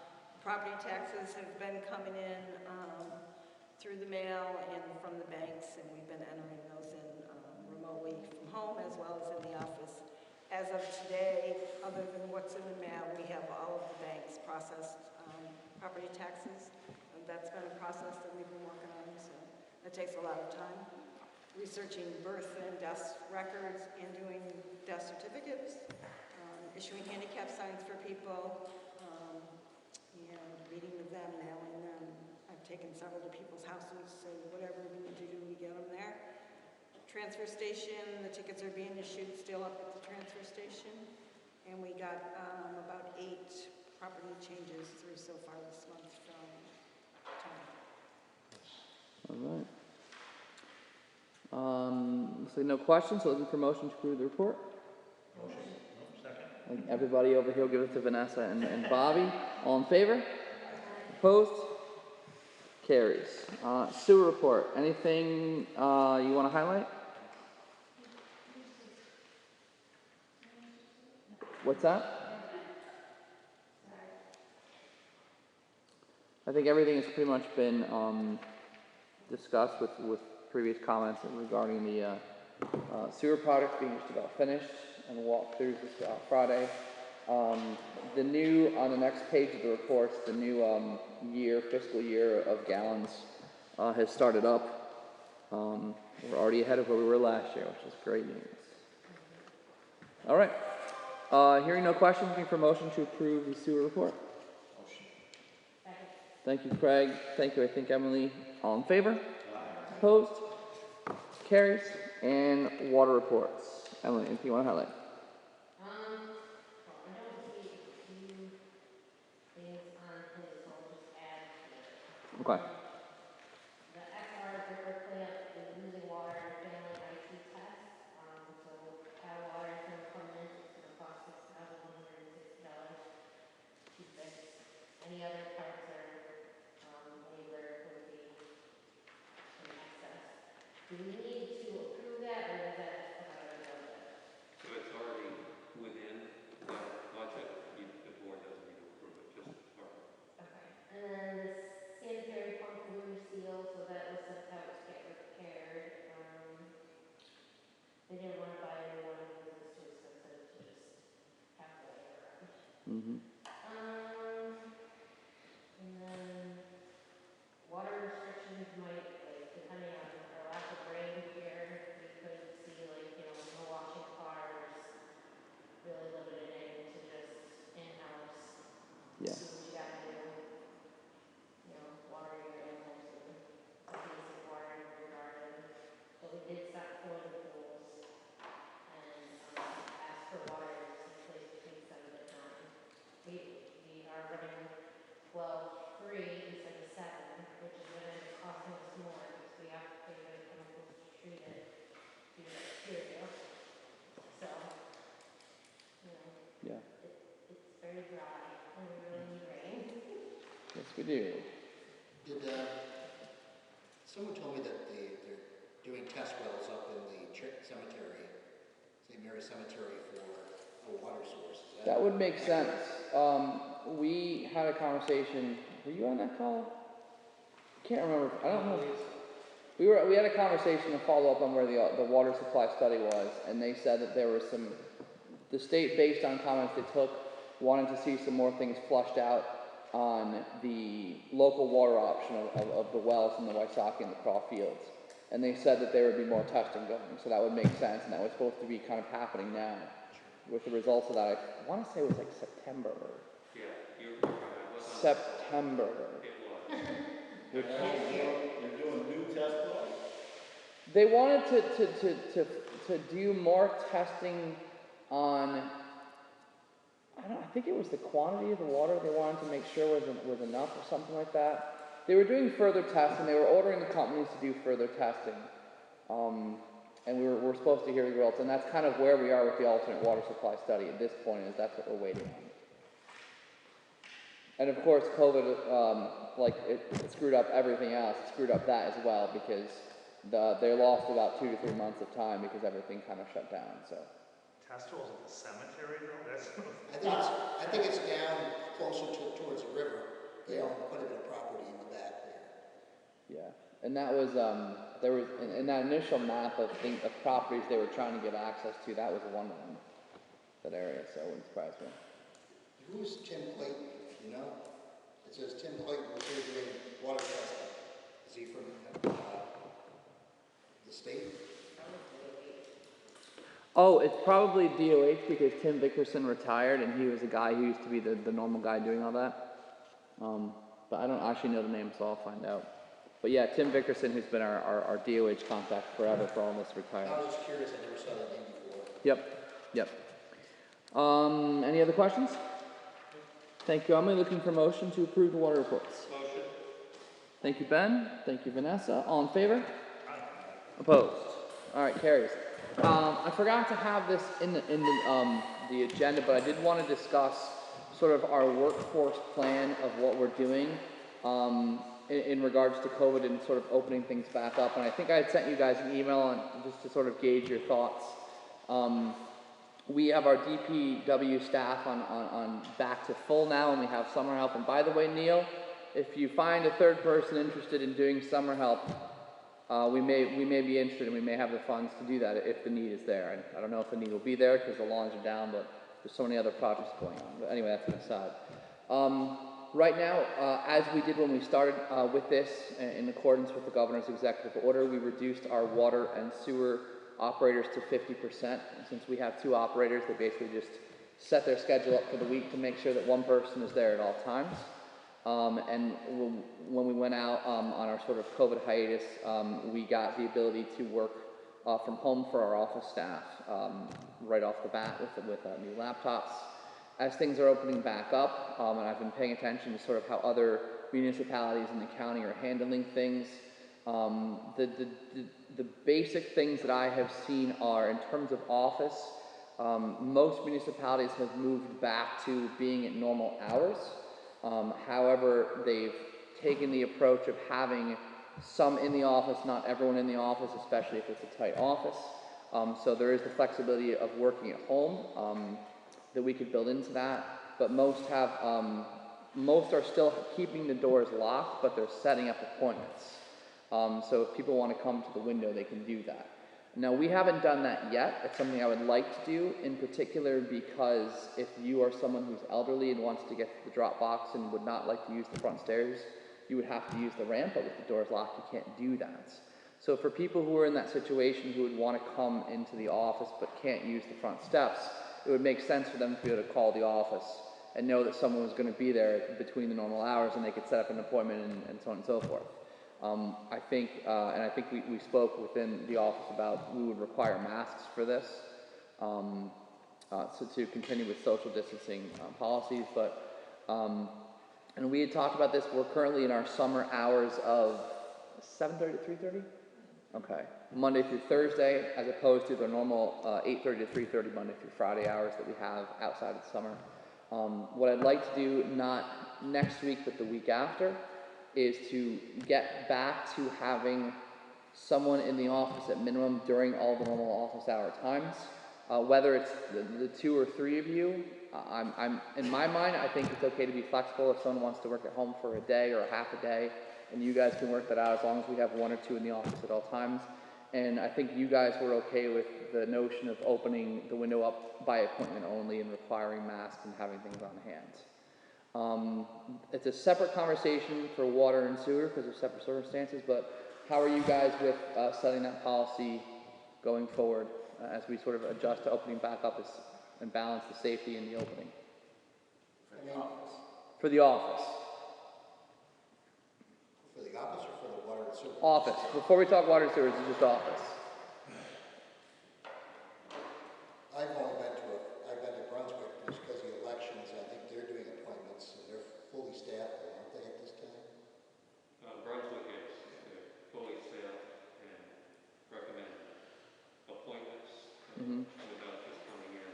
Clerk's office is fully staffed and they have the same thing, masks. Are anyone of them working from home for different spells or periods, but they're all working at the normal hour at the normal time? My understanding is it's 100% staffed back Okay. on premises.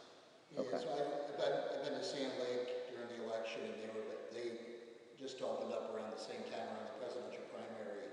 Almost all the town clerks have come back. Okay. Mark, what's the town doing? The building's still locked down. We're in a little different situation. So we're doing by appointment. Holly's doing by appointment. Tony's doing by appointment. We had a conversation last night about contract tracing because we all have to kind of keep track of who's coming into the building. We're somewhat limited. We can keep track of who's coming into our part of the building, Yeah. not the overall building. I think there's less people in there now because the school lunch program's gone and they were using part of the building. Right. That still seems to be working okay as far as the appointments, Holly's. But I'm sorry, I was asking, they're staff, both Holly and Tony are working, but only seeing people by appointment, is that correct? Yes, yeah. They're in the office, but only seeing people by appointment. Holly's on quarantine right now. Holly's what? She's at quarantine. She was exposed to somebody that was diagnosed with COVID, so she just found out yesterday, so she was going to get tested, I think, today. I guess we're not doing court hour tomorrow. I'm not gonna do court hour tomorrow. So, yeah, she has to self-quarantine until she gets the results. Okay. Now, if she comes back positive, the one that works with her is going to have to get tested, correct? Correct, yeah, it's a vicious It's down the cycle. way. So, Yeah. yeah, so, And it'll be down both clerks, correct? let's hope not. We have 3. We have 2. And that's why I like the flexibility of you know, we have 3 in the office, typically at the time, clerk, deputy clerk, and treasurer. If we have 1 or 2, always there at all times, and if someone's working at home for a half a day or a day, to have that flexibility, they're still available, they're still working, they're still on the hours, they're still being productive, but it does kind of reduce the amount of people in the office. That only really works if you have a schedule, though. So if Marie stays away from Judy and doesn't overlap, then that works. But if you overlap every other day, it doesn't make any difference because you have to. Because you're exposed. Yeah. So it only works if you actually figure out a schedule to make it work. It doesn't work if people just randomly do what they want. I've pretty much been on a schedule. Yeah, I mean, I just, Yeah. Right from this, that's the whole point is you never cross paths with somebody else, and that way if that person gets sick, you're okay. But if you cross paths every other day, you might as well, Yeah. it doesn't matter, it's not gonna give you any benefit from contact tracing. We did talk last night too, and we went on concern the village is, in one door, out another. You know, keeping well going just one way. That makes sense. Like, I mean, in the office, I'm more comfortable with Denise and her mom being together for the majority of the day. You know, because they're probably together outside of the office as well, being family. That's kind of a tight circle, yeah. Right. So if she were to test positive, most likely you better on her anyway, because you're her mother and you take that on word. Yeah. So, I mean, keep you safe too, just to keep you all safe. I'm sure you know what works best for you. So back to your original question, I'm okay with it. I'm okay with whatever we figure out, as long as everybody's putting their time in and people are, the work's getting done. Yeah. And as long as the public is able to access Okay. someone if they need to. Okay. Okay. So then, and we actually, I spoke with Chief today. We're going to start, for contact tracing purposes, we're actually going to start assigning, even with the officers, anybody who comes in to the police office, we're going to keep track of that. And we'll do the same as people come in for appointments. And Mark, can we include you? And I know you sometimes have appointments with people, and obviously that works fine. But can you also be putting those names in, and we'll make a list and sort of keep a book somewhere? Good. All right. The sewer and the water is a little bit separate of an issue because I think the risk is higher because of what they have to know and do. And if we have, say, Jim and Josh, their office is not conducive to being separate. It's a small place. There's really no ventilation there. If one of them gets it, it's almost a given that if they're working together at the same time, they're both going to get it. And if both of them get it and both of them are quarantined, who's running the water situation? you. I'll do. Yeah, I'll. So, and at this point, I know I've spoken with both Jim and Josh and with Kenny and Keith. They'll do whatever we say. They're fine with whatever. They get that. But just the question is right now, and I said, make up your July schedule as though you're still rotating days, so it's always covered, but you're never in there together. What do we want to do? What are your thoughts on that? I mean, I tried to answer Bobby's question with being concerned about the hours that they're putting in. They're putting in their hours. Well, right, that's my concern. We're paying them for what they're putting in. So Yeah. they're not like, gallivanting and not doing what they're supposed to do. It's very clean, organized over there. It's working for them. And their biggest fear is them both going down and nobody being able to run it. Yeah. Well, I think there's other things they could be doing other than both being at the building at the same time. I just noticed today that all the fire hydrants are really something like that, or one could be doing something like that, and the other one could be in the control room. Plus, it's a big building, I don't know why one could be there, and the other one would be in another part of the building. Depends on what has to be done at the time. I mean, everything goes to the central hub location in the office. There's not lack of work. The one thing maybe that, and I get what Kevin's saying, but you know, if there was a schedule, an actual work schedule. Oh, they have a schedule up. They do. Yeah, they make it every month. They give it to the office has it. So that way, when something comes up, they know who's working at the time, and that's who they call. I just don't see what the difference is between Neil's guys being all in the same shop and our water guys can't be and our sewer guys can't be in the same shop. Neil's been back to work for 3 or 4 months now. Well, I mean, I go to work and there's 20 people there, but we have all the right precautions in place. So have we as a village given them all the right precautions? Do we have hand sanitizer out? Do we have a mask policy for them when they're working? Yeah. And do we have all those things in place so that it is a safer working environment? Yes, we do.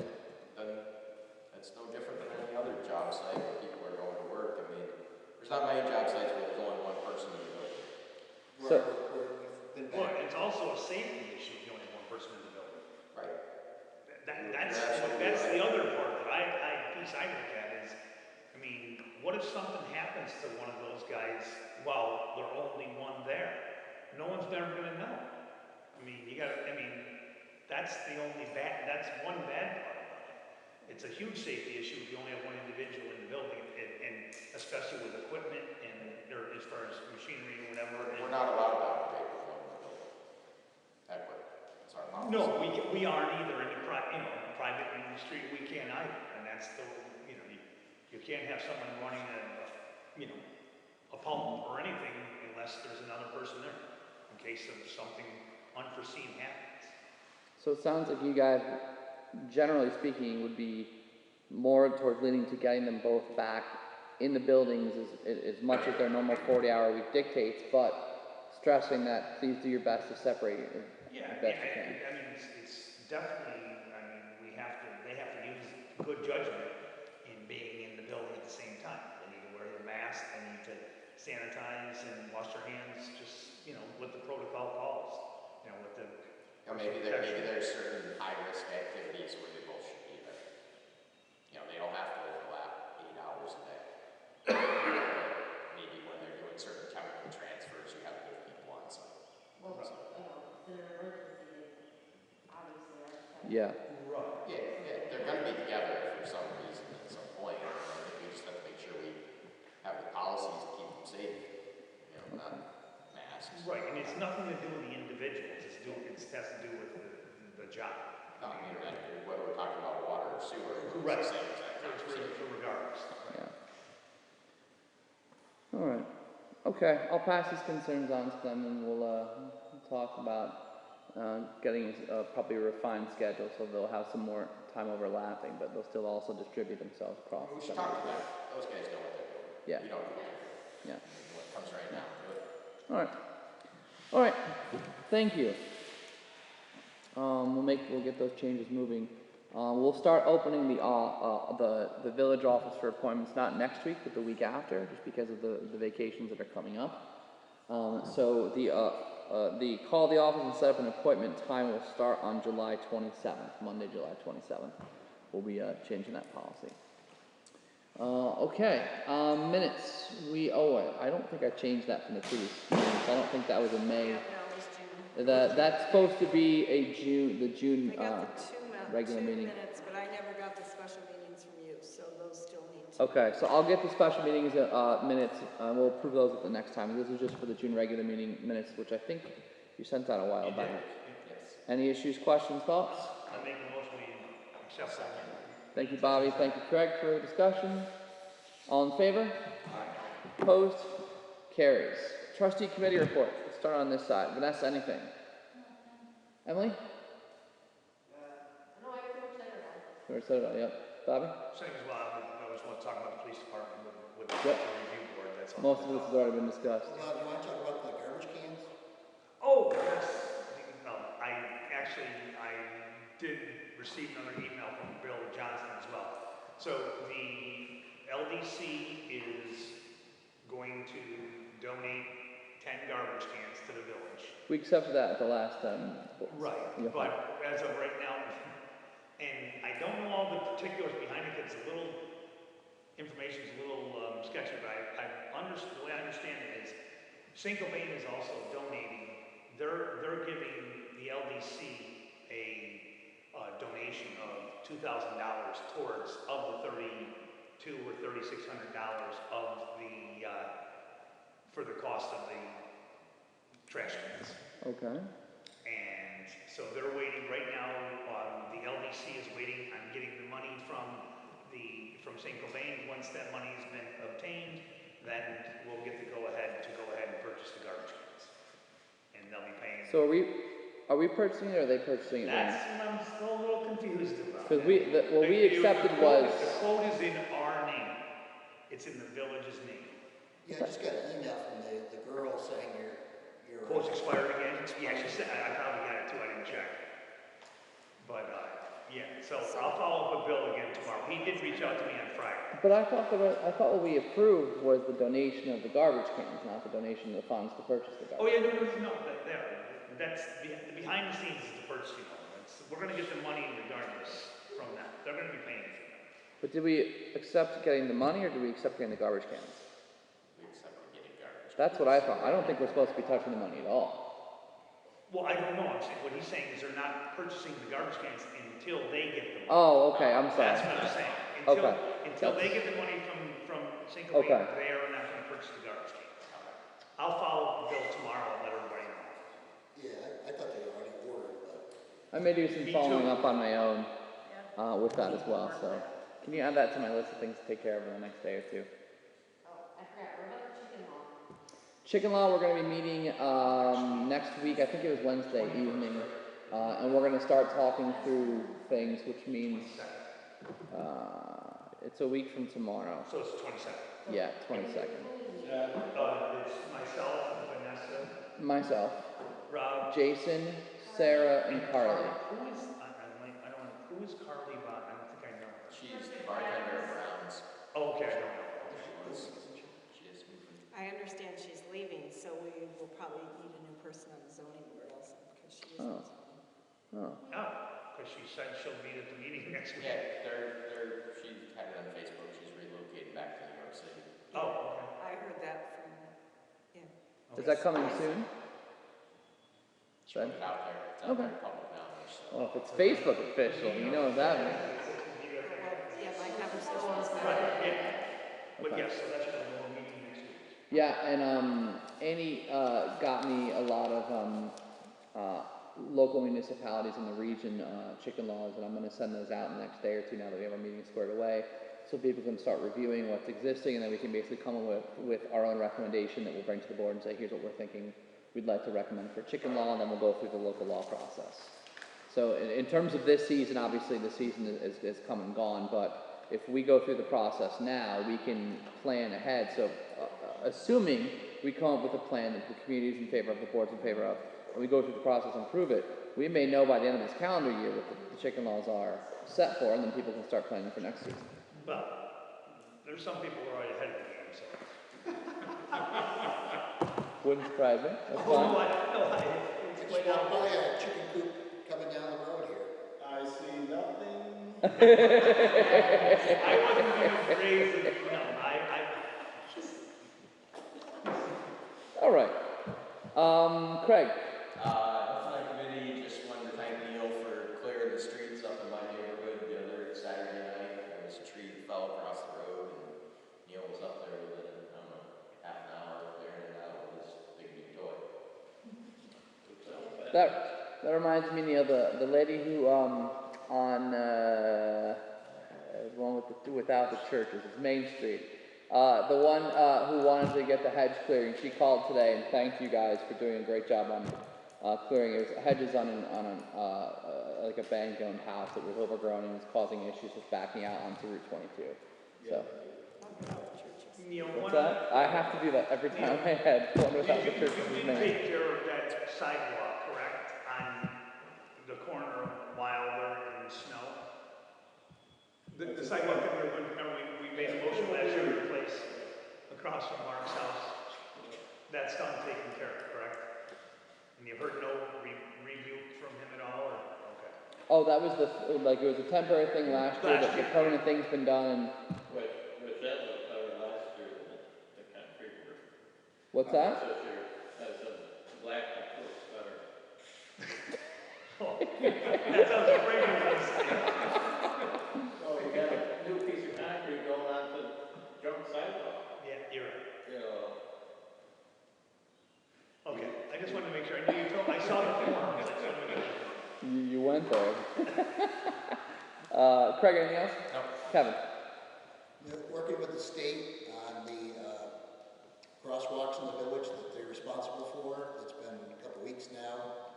Actually, when I called Officer Wagner, and I already contacted them about that. And they were hoping to do it last week, and then I kind of lost track of them. And hopefully they're going to be here soon to do that, because they're barely legible or recognizable as you drive through to see the crosswalks, and it's kind of a hazard. How about, speaking of hazards, how about the hazard of the areas where, is that what you're talking about, where the debris they're crumbling?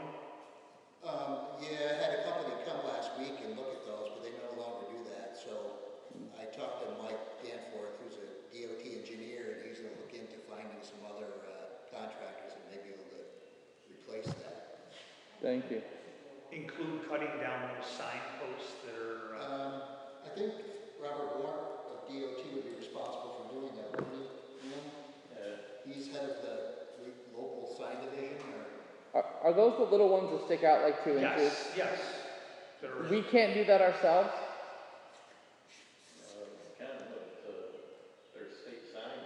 Do you have don't you need a blowtorch to cut those off? No? They're tripping biking hazards. They're just, they're such a lawsuit waiting to happen. They really are. Yeah. So I'll get in touch with him again and ask him to cut those out. All right, thank you. Either that or replace the sign that's no longer there. Yep. Right, there was a sign there at one point, and now there's just a stub. And Right. You gotta remember the state's still on minimum staff. oh, they are. Okay. Okay. Robert won't only work maybe 2 days a week. Okay. Just put up a new sign that says 2020 is halfway Calvin, over. find him on the day that he's working. Reach out to him on the day he's working. All right. The other thing was, the last 5 years now, we've done the summer concert series in the park, and I did schedule some bands, and we canceled one for August 1st, and kind of playing it by ear and see what's happening. I did talk to Andy the other day about a town that he works in Brunswick, and has anything changed with that, Andy? I think they've canceled, they're holding off on theirs. Right, I know they canceled last week. They're running tonight. Are they running tonight? No, that's news to me. Wow. When I talked to them about that, and they canceled last week. Bill told me Sunday, and they confirmed it by email, they're having their concert tonight. Okay. Are they doing anything special? Asking them to social distance by groups or family members. Just watching the number of people that come to it, wearing masks. Phil's nervous about it, but he felt he needed to go ahead with it. And they'll adjust after tonight's concert to see what other regulations or if they should cancel or what. Yeah, I know that Scaticoke had one, and they got theirs shut down the night of the concert by the state police, I believe. But I think they continued the next week. They have another one. They had one Sunday night in North Greenwich. So I really don't know. It's hard because our area is doing so well, but we also know it doesn't take much for us to be not doing so well in a month. I want school to open. Oh, I know. You know, There was a graphic I saw online that I just thought was so good. It was put out by Catawba County. I don't know what state it's in. But basically there was a situation where there was a family gathering in the county. 14 of the family members out of I think the 24 tested positive for COVID-19. And they made a graph, a chart that showed by family and by exposure how many other people were exposed because of that situation. And it happened over a 16-day period. It ended up involving about like, oh, it's in North Carolina, about like 40 people, just from this one get-together where one, I'm guessing one person had it, but the whole family was together without social distancing because they were family. And then it spreads to like this person's grandparents, and then the neighbor of the grandparents, and this person's like a doctor, so it spreads to their patients. It's just wild. It's just wild. So it's an awful situation. I mean, you don't want to put people at risk, but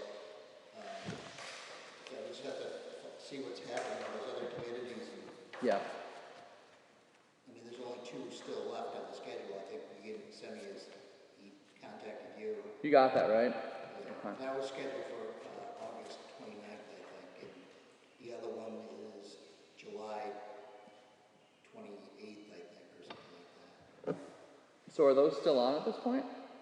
Well, I told the one for July that we would be discussing it tonight at the board meeting to see whether. That's the 25th or 26th, probably, right? Is it a Saturday? I think that would be a Friday night, that one there. Oh, it'd be the 24th. 24th or 31st? Next Friday is the 24th. Huh? Next Friday is the 24th. The 28th is a Tuesday. What's the last Friday in 31st. I think the 31st. And the 28th is the last Friday in August, so that's probably the dates. We're in phase 4, right? We're in phase 4. But the original plan for phase 4 included music and concerts, but then it didn't. Well, it says fairs and festivals. I don't know what. Yeah. We looked at this and thought that the overall limit of 50 for social gathering would be the most applicable, right?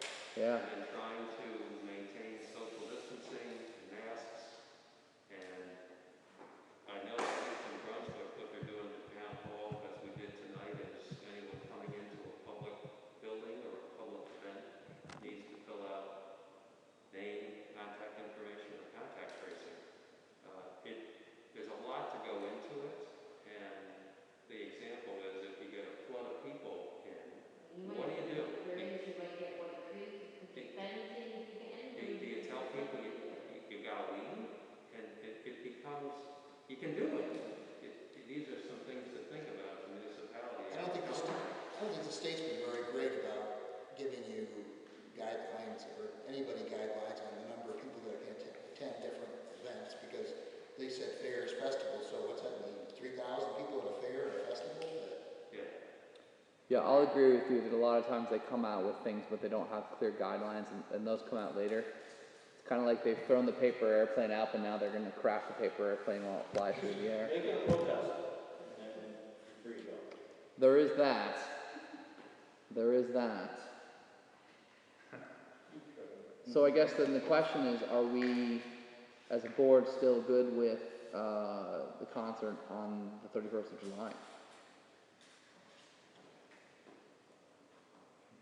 Ooh. Maybe we can see how Brunswick goes. We'd have to wait about 2 weeks. Yeah, you're gonna have to wait a couple weeks. So, I mean, I'll be the first one to say that I'm not comfortable doing it, but that's me. My situation's a little different.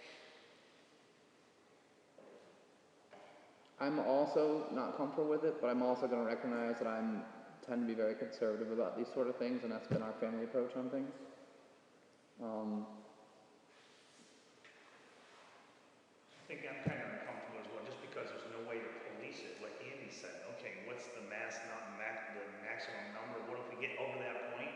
Then you got to tell the next person you got to leave. You can't come. Yeah. We're at reach our maximum point. Yeah. I just like the fact that we're doing good and we want school to open, right? In some form or shape or way in person. I don't care what I do. I mean, I thought it was kind of crazy to sign on that. Like, it doesn't matter to me either. And it's not a form of childcare for me. So are we making a decision tonight? I mean, I think we have to make a decision tonight on the one that's on schedule for July 31st, because we're not gonna meet until August 11th, and we can make a decision then on the 28th.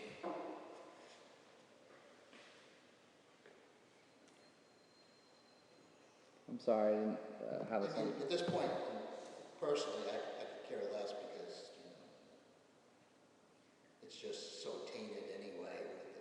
The enthusiasm's been so dampened by the whole thing. Yeah. People would be surprised if we said it's not gonna happen. I don't think the community would be upset. Right, I mean, the community band hasn't been doing it. I know the discussion within the community band was like, You know, let's think back, 2 weeks, we didn't have high school graduation. Is it the right message to have a concert in the park? I mean, the circumstances aren't that different than 2 weeks ago. No. Well, on the other hand, the high school graduation had fireworks. There was probably 200 people all converged at the bottom of The country club. the club watching the fireworks. Yeah, but we didn't have anything to do with that. No. right. And that's, I think, where, if we ask Andy, that's what it's gonna come down to, is responsibility and liability for us. No, I'll make a motion that we officially postpone the July 31st concert. Just because there's too many unknowns right now. I don't think we dare take the chance. To revisit it in the August meeting? And for the August, so we can hopefully, we'll be going in the right direction. Yeah. I'll second the motion. Okay, so the motion's on Bobby, second Craig. Any other discussion?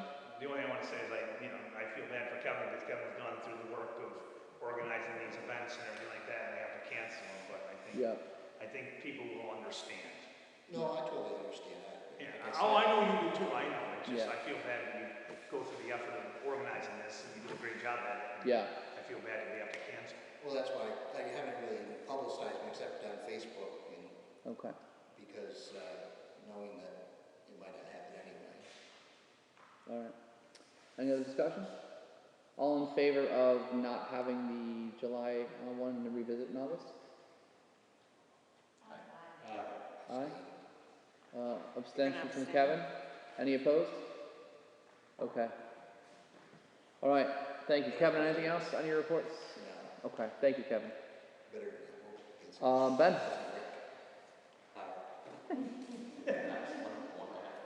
Motion to adjourn.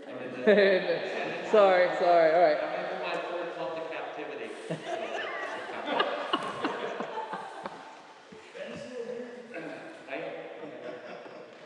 Thank you, Ben. All right, old business, I'd just like to table the same discussion regarding price change at the transfer station, but we'll need to revisit that in the fall as things wind down to prepare for next year. Need a motion? Yeah. I'll make a motion to table until August. Second. Thank you, Bobby. Thank you, Ben. Representing Ben. I'd just like to say that if we had just kept up with that after March, we probably could have got it done in March. That's likely the case, but yeah. All right, any further discussion? All in favor? Opposed? Tabled again. We don't want to take it off because we want to keep it on our radar. All right, new business items. Let's start with the first one. We had a request from Civicure to consider waiving part or all of the $649 building permit fee. This is a required fee for the roof project that is currently going on. The idea of waiving the fee would be a sort of a way of donating the funds back to the nonprofit Civicure who's trying to rehab the building. I did receive a comment from someone who was not in favor and wanted to just make sure they could say they were not in favor of waiving the fee. Mark, did you want to add anything else about the Civicure request of waiving the fee? No, just they asked, and so they did write a check for the full amount. Yeah. The permit, but, there was a note on that, so just need to find out what you want to do, check the order. Are we allowed to? Well, I looked that up under your zoning law. It indicates the village board of trustees may establish by resolution a schedule of filing fees to be charged for the application for building permits, COs, and so on. So the power to set the fees are within your discretion. I think inherent in that is the power to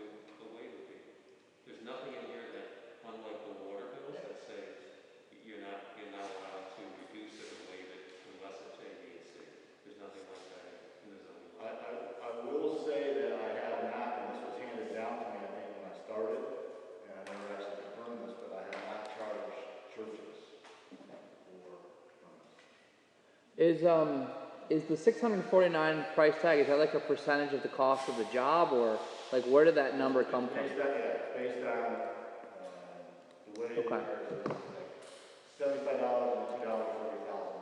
Okay. Have we had any other nonprofits do building projects? The only ones that have to do projects, Or to do building permits? Who would have to pay fees? That you can think of? no, How about AC3 at the Armory? Anything there? that was, there was some stuff there before me. Ed dealt with it. The back stairs, the elevator, and that? No, well, yeah, that was all before me. I'm not sure how they handled that. Craig, you have more questions? I just, kind of setting precedent for nonprofits not to waive the building permit fees. And I guess there's a thought in the back of my head that if we cash the check and then make a charitable donation to Civic here, it's the same, financially it's the same thing to them, but it's not waiving the fee of a building permit. It's making a charitable That's a good donation. idea. I like that. Andy, can we make it charitable donation? Well, you call it charitable, you certainly, as a board, authorize contributions to certain groups every year in the budget, right? Yeah. So we have to wait till March or Well, it would depend on if you've got, you'll be talking about this in a moment, some available funds remaining in certain budget items. I mean, they've already written the check, so. I have the check on my desk. Yeah, we could just deposit the check and then give them a check back, and it doesn't affect cash flow at all. Do you guys want to do it in the full amount back to them? I would vote to waive it, but, because this has been a long time coming and Yeah. these people didn't step up, the building probably would get worse and worse. Who knows what happened? And I'm okay with that too, but then that'll be. No, I think your point is really, really well made. Oh, I agree. I like the idea of just giving just charitable donation back to them. Accepting the fee, but then us as a board saying, we're supporting you, supporting the community getting this build up, so we're gonna give you this donation back. I like that. It's a huge project. I mean, what they're doing, that roof on that building, that's huge. Yep. Yeah, absolutely. All right, do you want to make a motion to, Well, we have to figure out where the money's coming from, right? So right now, we can table this until we know where. we'll cash the check from them, which Mark has on his desk, and then make a donation back, and that's that. Right. If that works good. Is that totally legal, Andy? Where do the building permit fees get deposited? General fund? You have to ask Denise, I'm not sure where she found them. I think it is general fund. I think it might be better to talk to Denise before we do all this. Okay, Yeah, that's it's fine. a good plan, but we don't have the right person sitting here. That's fine. Yeah, That's I fine. would concur with It is a nice chunk of money that shows up on, my income side of the station. Or you get to cash the check. All right, so it sounds like we want to look into not waiving it, but actually donating it back to them. Okay, then why don't we take a motion to table this for now, if we look into it. So want to make that motion? Make that motion. Thank you, Craig. Second, I think that was Emily. Thank you. All in favor of tabling this till next meeting? Opposed? Carries. Great. Okay, next conversation. I sent you guys some information on this earlier, and I'm sorry I waited till today to do it because I know we had been working on this for several days up ahead. This is a discussion regarding unpaid vacation time, vacation days that were not used from the previous fiscal year that ended at the end of May of 2020, so it's the 1920 fiscal year. Part of the reason that this, of course, came up is because of the fact that when COVID happened and everything else shut down, we had to make changes in the workforce, and also people couldn't travel. So in a sense, a lot of this is really specific to the fact that COVID happened. I know in the past, even I remember my first year, we had a situation where our water guys had not been able to use their vacation. I feel like it happened twice when I was in my first 2 years, where some unused vacation time, and the general consensus was the board was, we don't like to do this, but we also see the circumstance for what it was. I remember in particular the water guy one, with when PFOA had been going on and everything had been nuts for them. They just didn't have the time. It was also And the office staff as well, because that's of the right. water bills and everything. Everything was so crazy, and so they just didn't have the time. And I think that was like a 6-1 vote to give that back without an issue. So I sent you guys the numbers and the hours on that.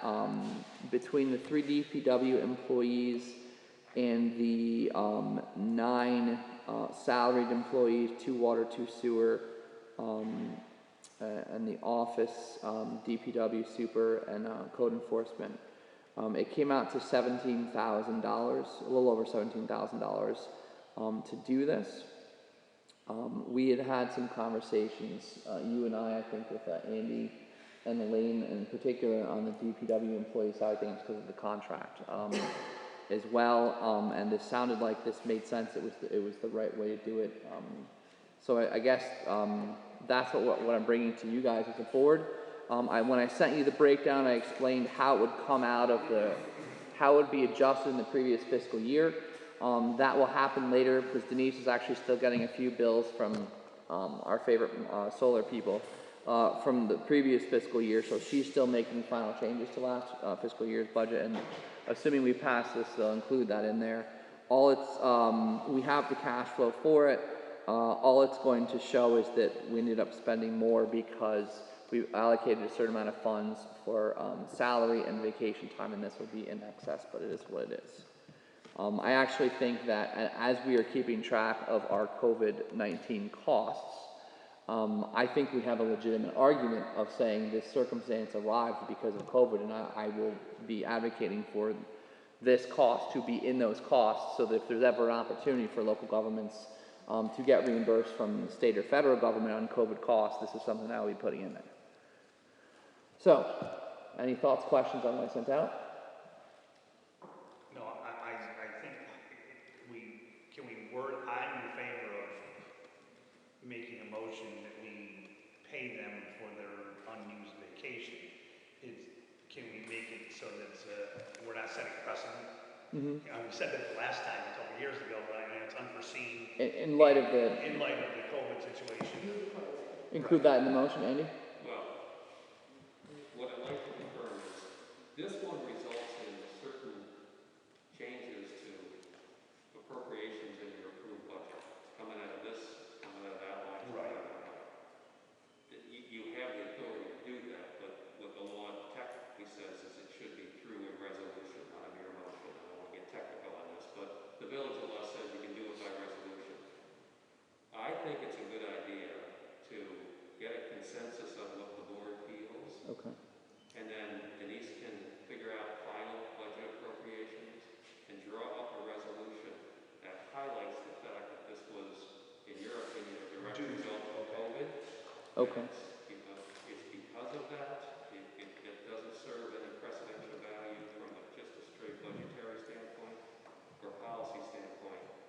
And that also has the other benefit of identifying that you think these costs are COVID related. Yeah. And it can give you some kind of reference that should be included in, if there's going to be a reimbursement for COVID, that gets included. Okay. I like that. I agree with that. All right. I'm totally fine.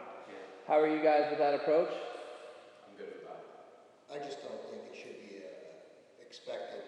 I mean, we said the last time, that was the last, you can't make a habit of this. And $17,000 is a lot of money, but I'm okay with it for now. But I think we just can't expect the employees every time they build up. Like I had in the county, I have 350 comp hours, and I have 300 vacation hours, which right now I'm taking to get rid of them, or I lose my time.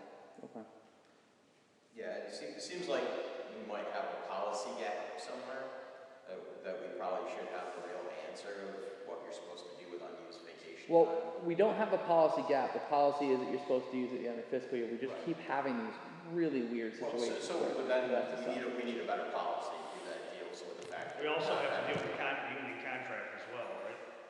That's part of it, Yeah. right, Andy, and that's part of the contract is the other issue. I don't disagree with what you're saying, Kevin, but unfortunately, I mean, we're really not, I mean, you can't foresee this or predict this, and we couldn't have them be working side by side and working right along. No, I mean, I think maybe one thing as a village manager that we should be tracking people's vacation time, you know. Somebody had almost $200, I think, on that list. And that would have been hard to use up anyways before the end of June 1st. Right, so people aren't using it throughout the year. Highest was 143. Okay. We had 1 in 100 and 2 over 100. So, I mean, you know, they could have had vacation scheduled. So Yeah. that they couldn't take. It's money we owe. Yeah. All right, so the general consensus is we're good with this approach, and we'll do it next. We'll work on the resolution. We'll move it for next meeting.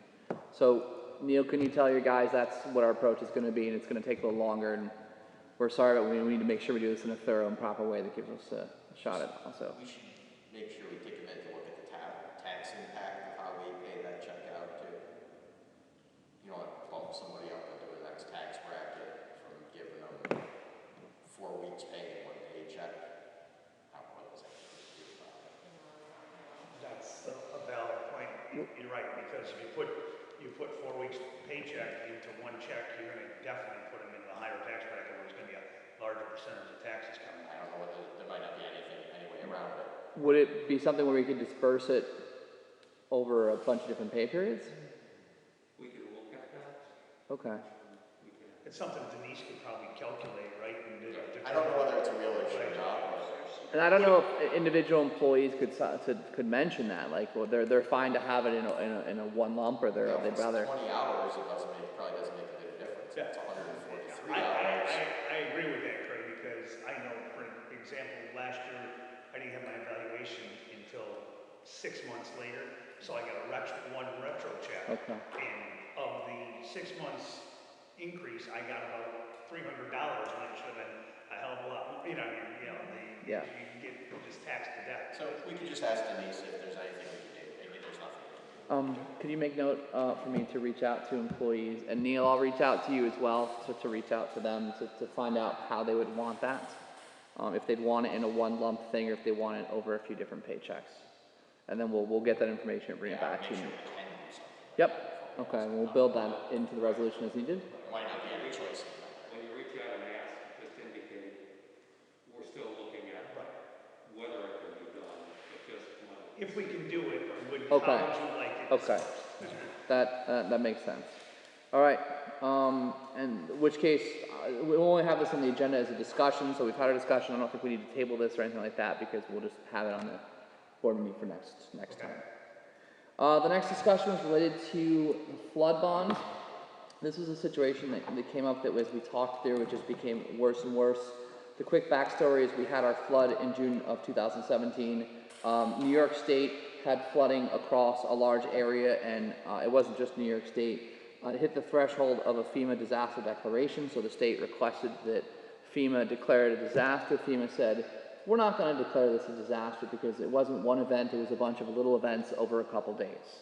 Trying to say that different storm fronts mean, well, whatever, it's nonsense. New York State said, this is ridiculous, can you please reconsider? And they said, we've reconsidered, we're still not going to declare a disaster declaration, which means there's no federal aid for municipalities who had to spend on flood expenses. So we had $330,000, I think, in expenses. We, in the past, recently had put out for 2 different bonds based on what was taxable expenses and what was non-taxable, because that changed the interest rates.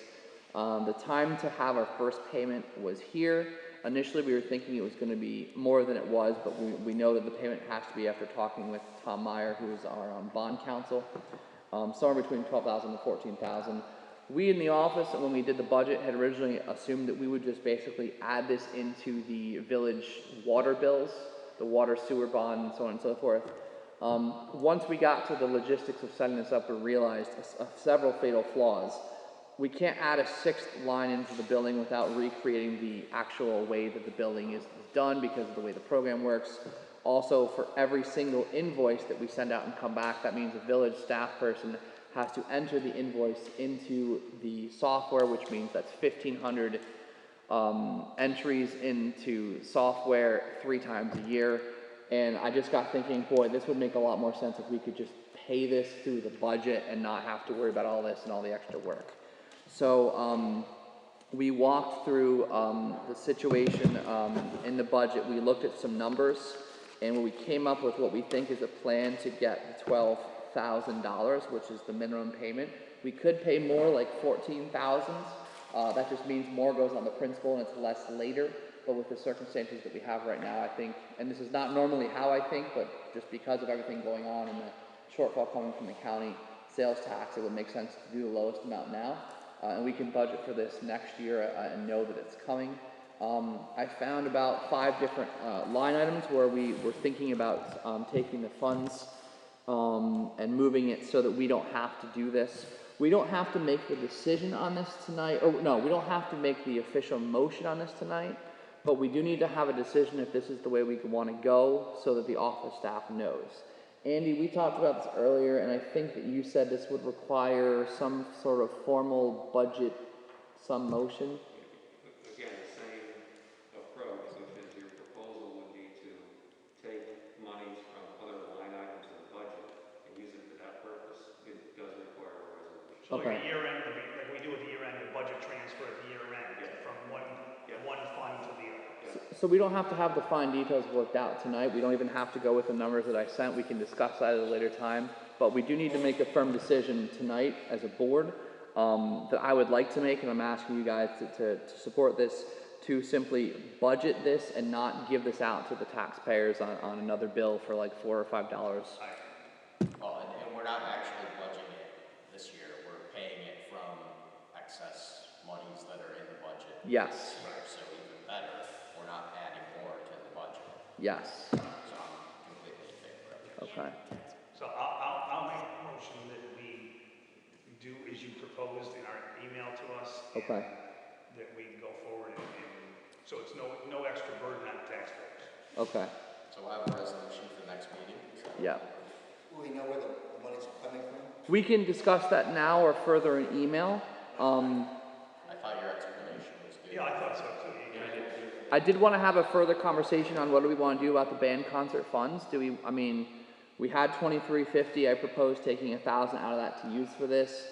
Is that enough? Is that too much? And do we want to simply give the community band the $1,350 anyway to support them? You said 2,300, right? You said 23,000.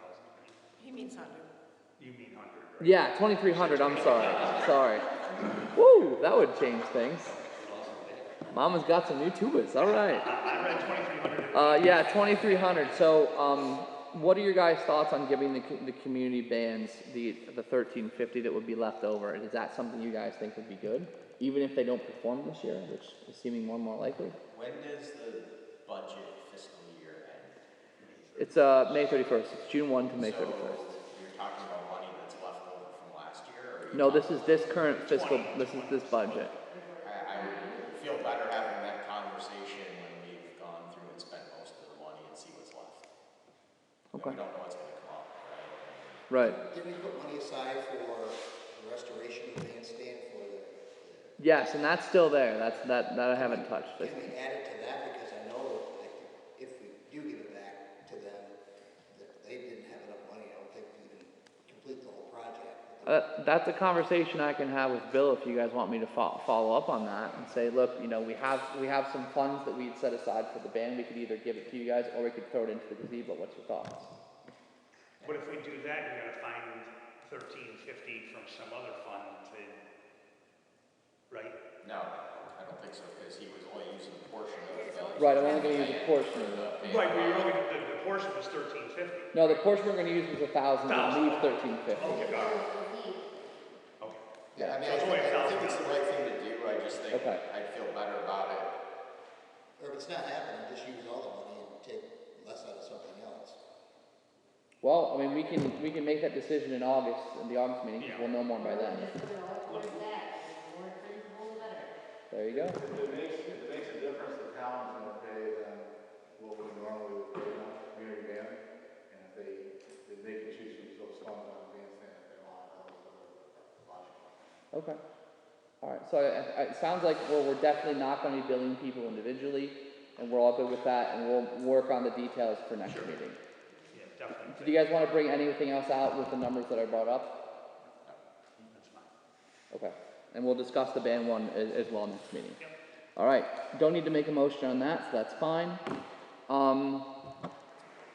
In terms of the request for leave of absence and change in employment status, it's already been mentioned. It was mentioned by the officer what was going on. We still have to make sure we don't say things we're not supposed to in open meeting in terms of personnel discussions. But after having some conversations with attorneys, basically the gist is tonight we would approve the leave of absence. Okay.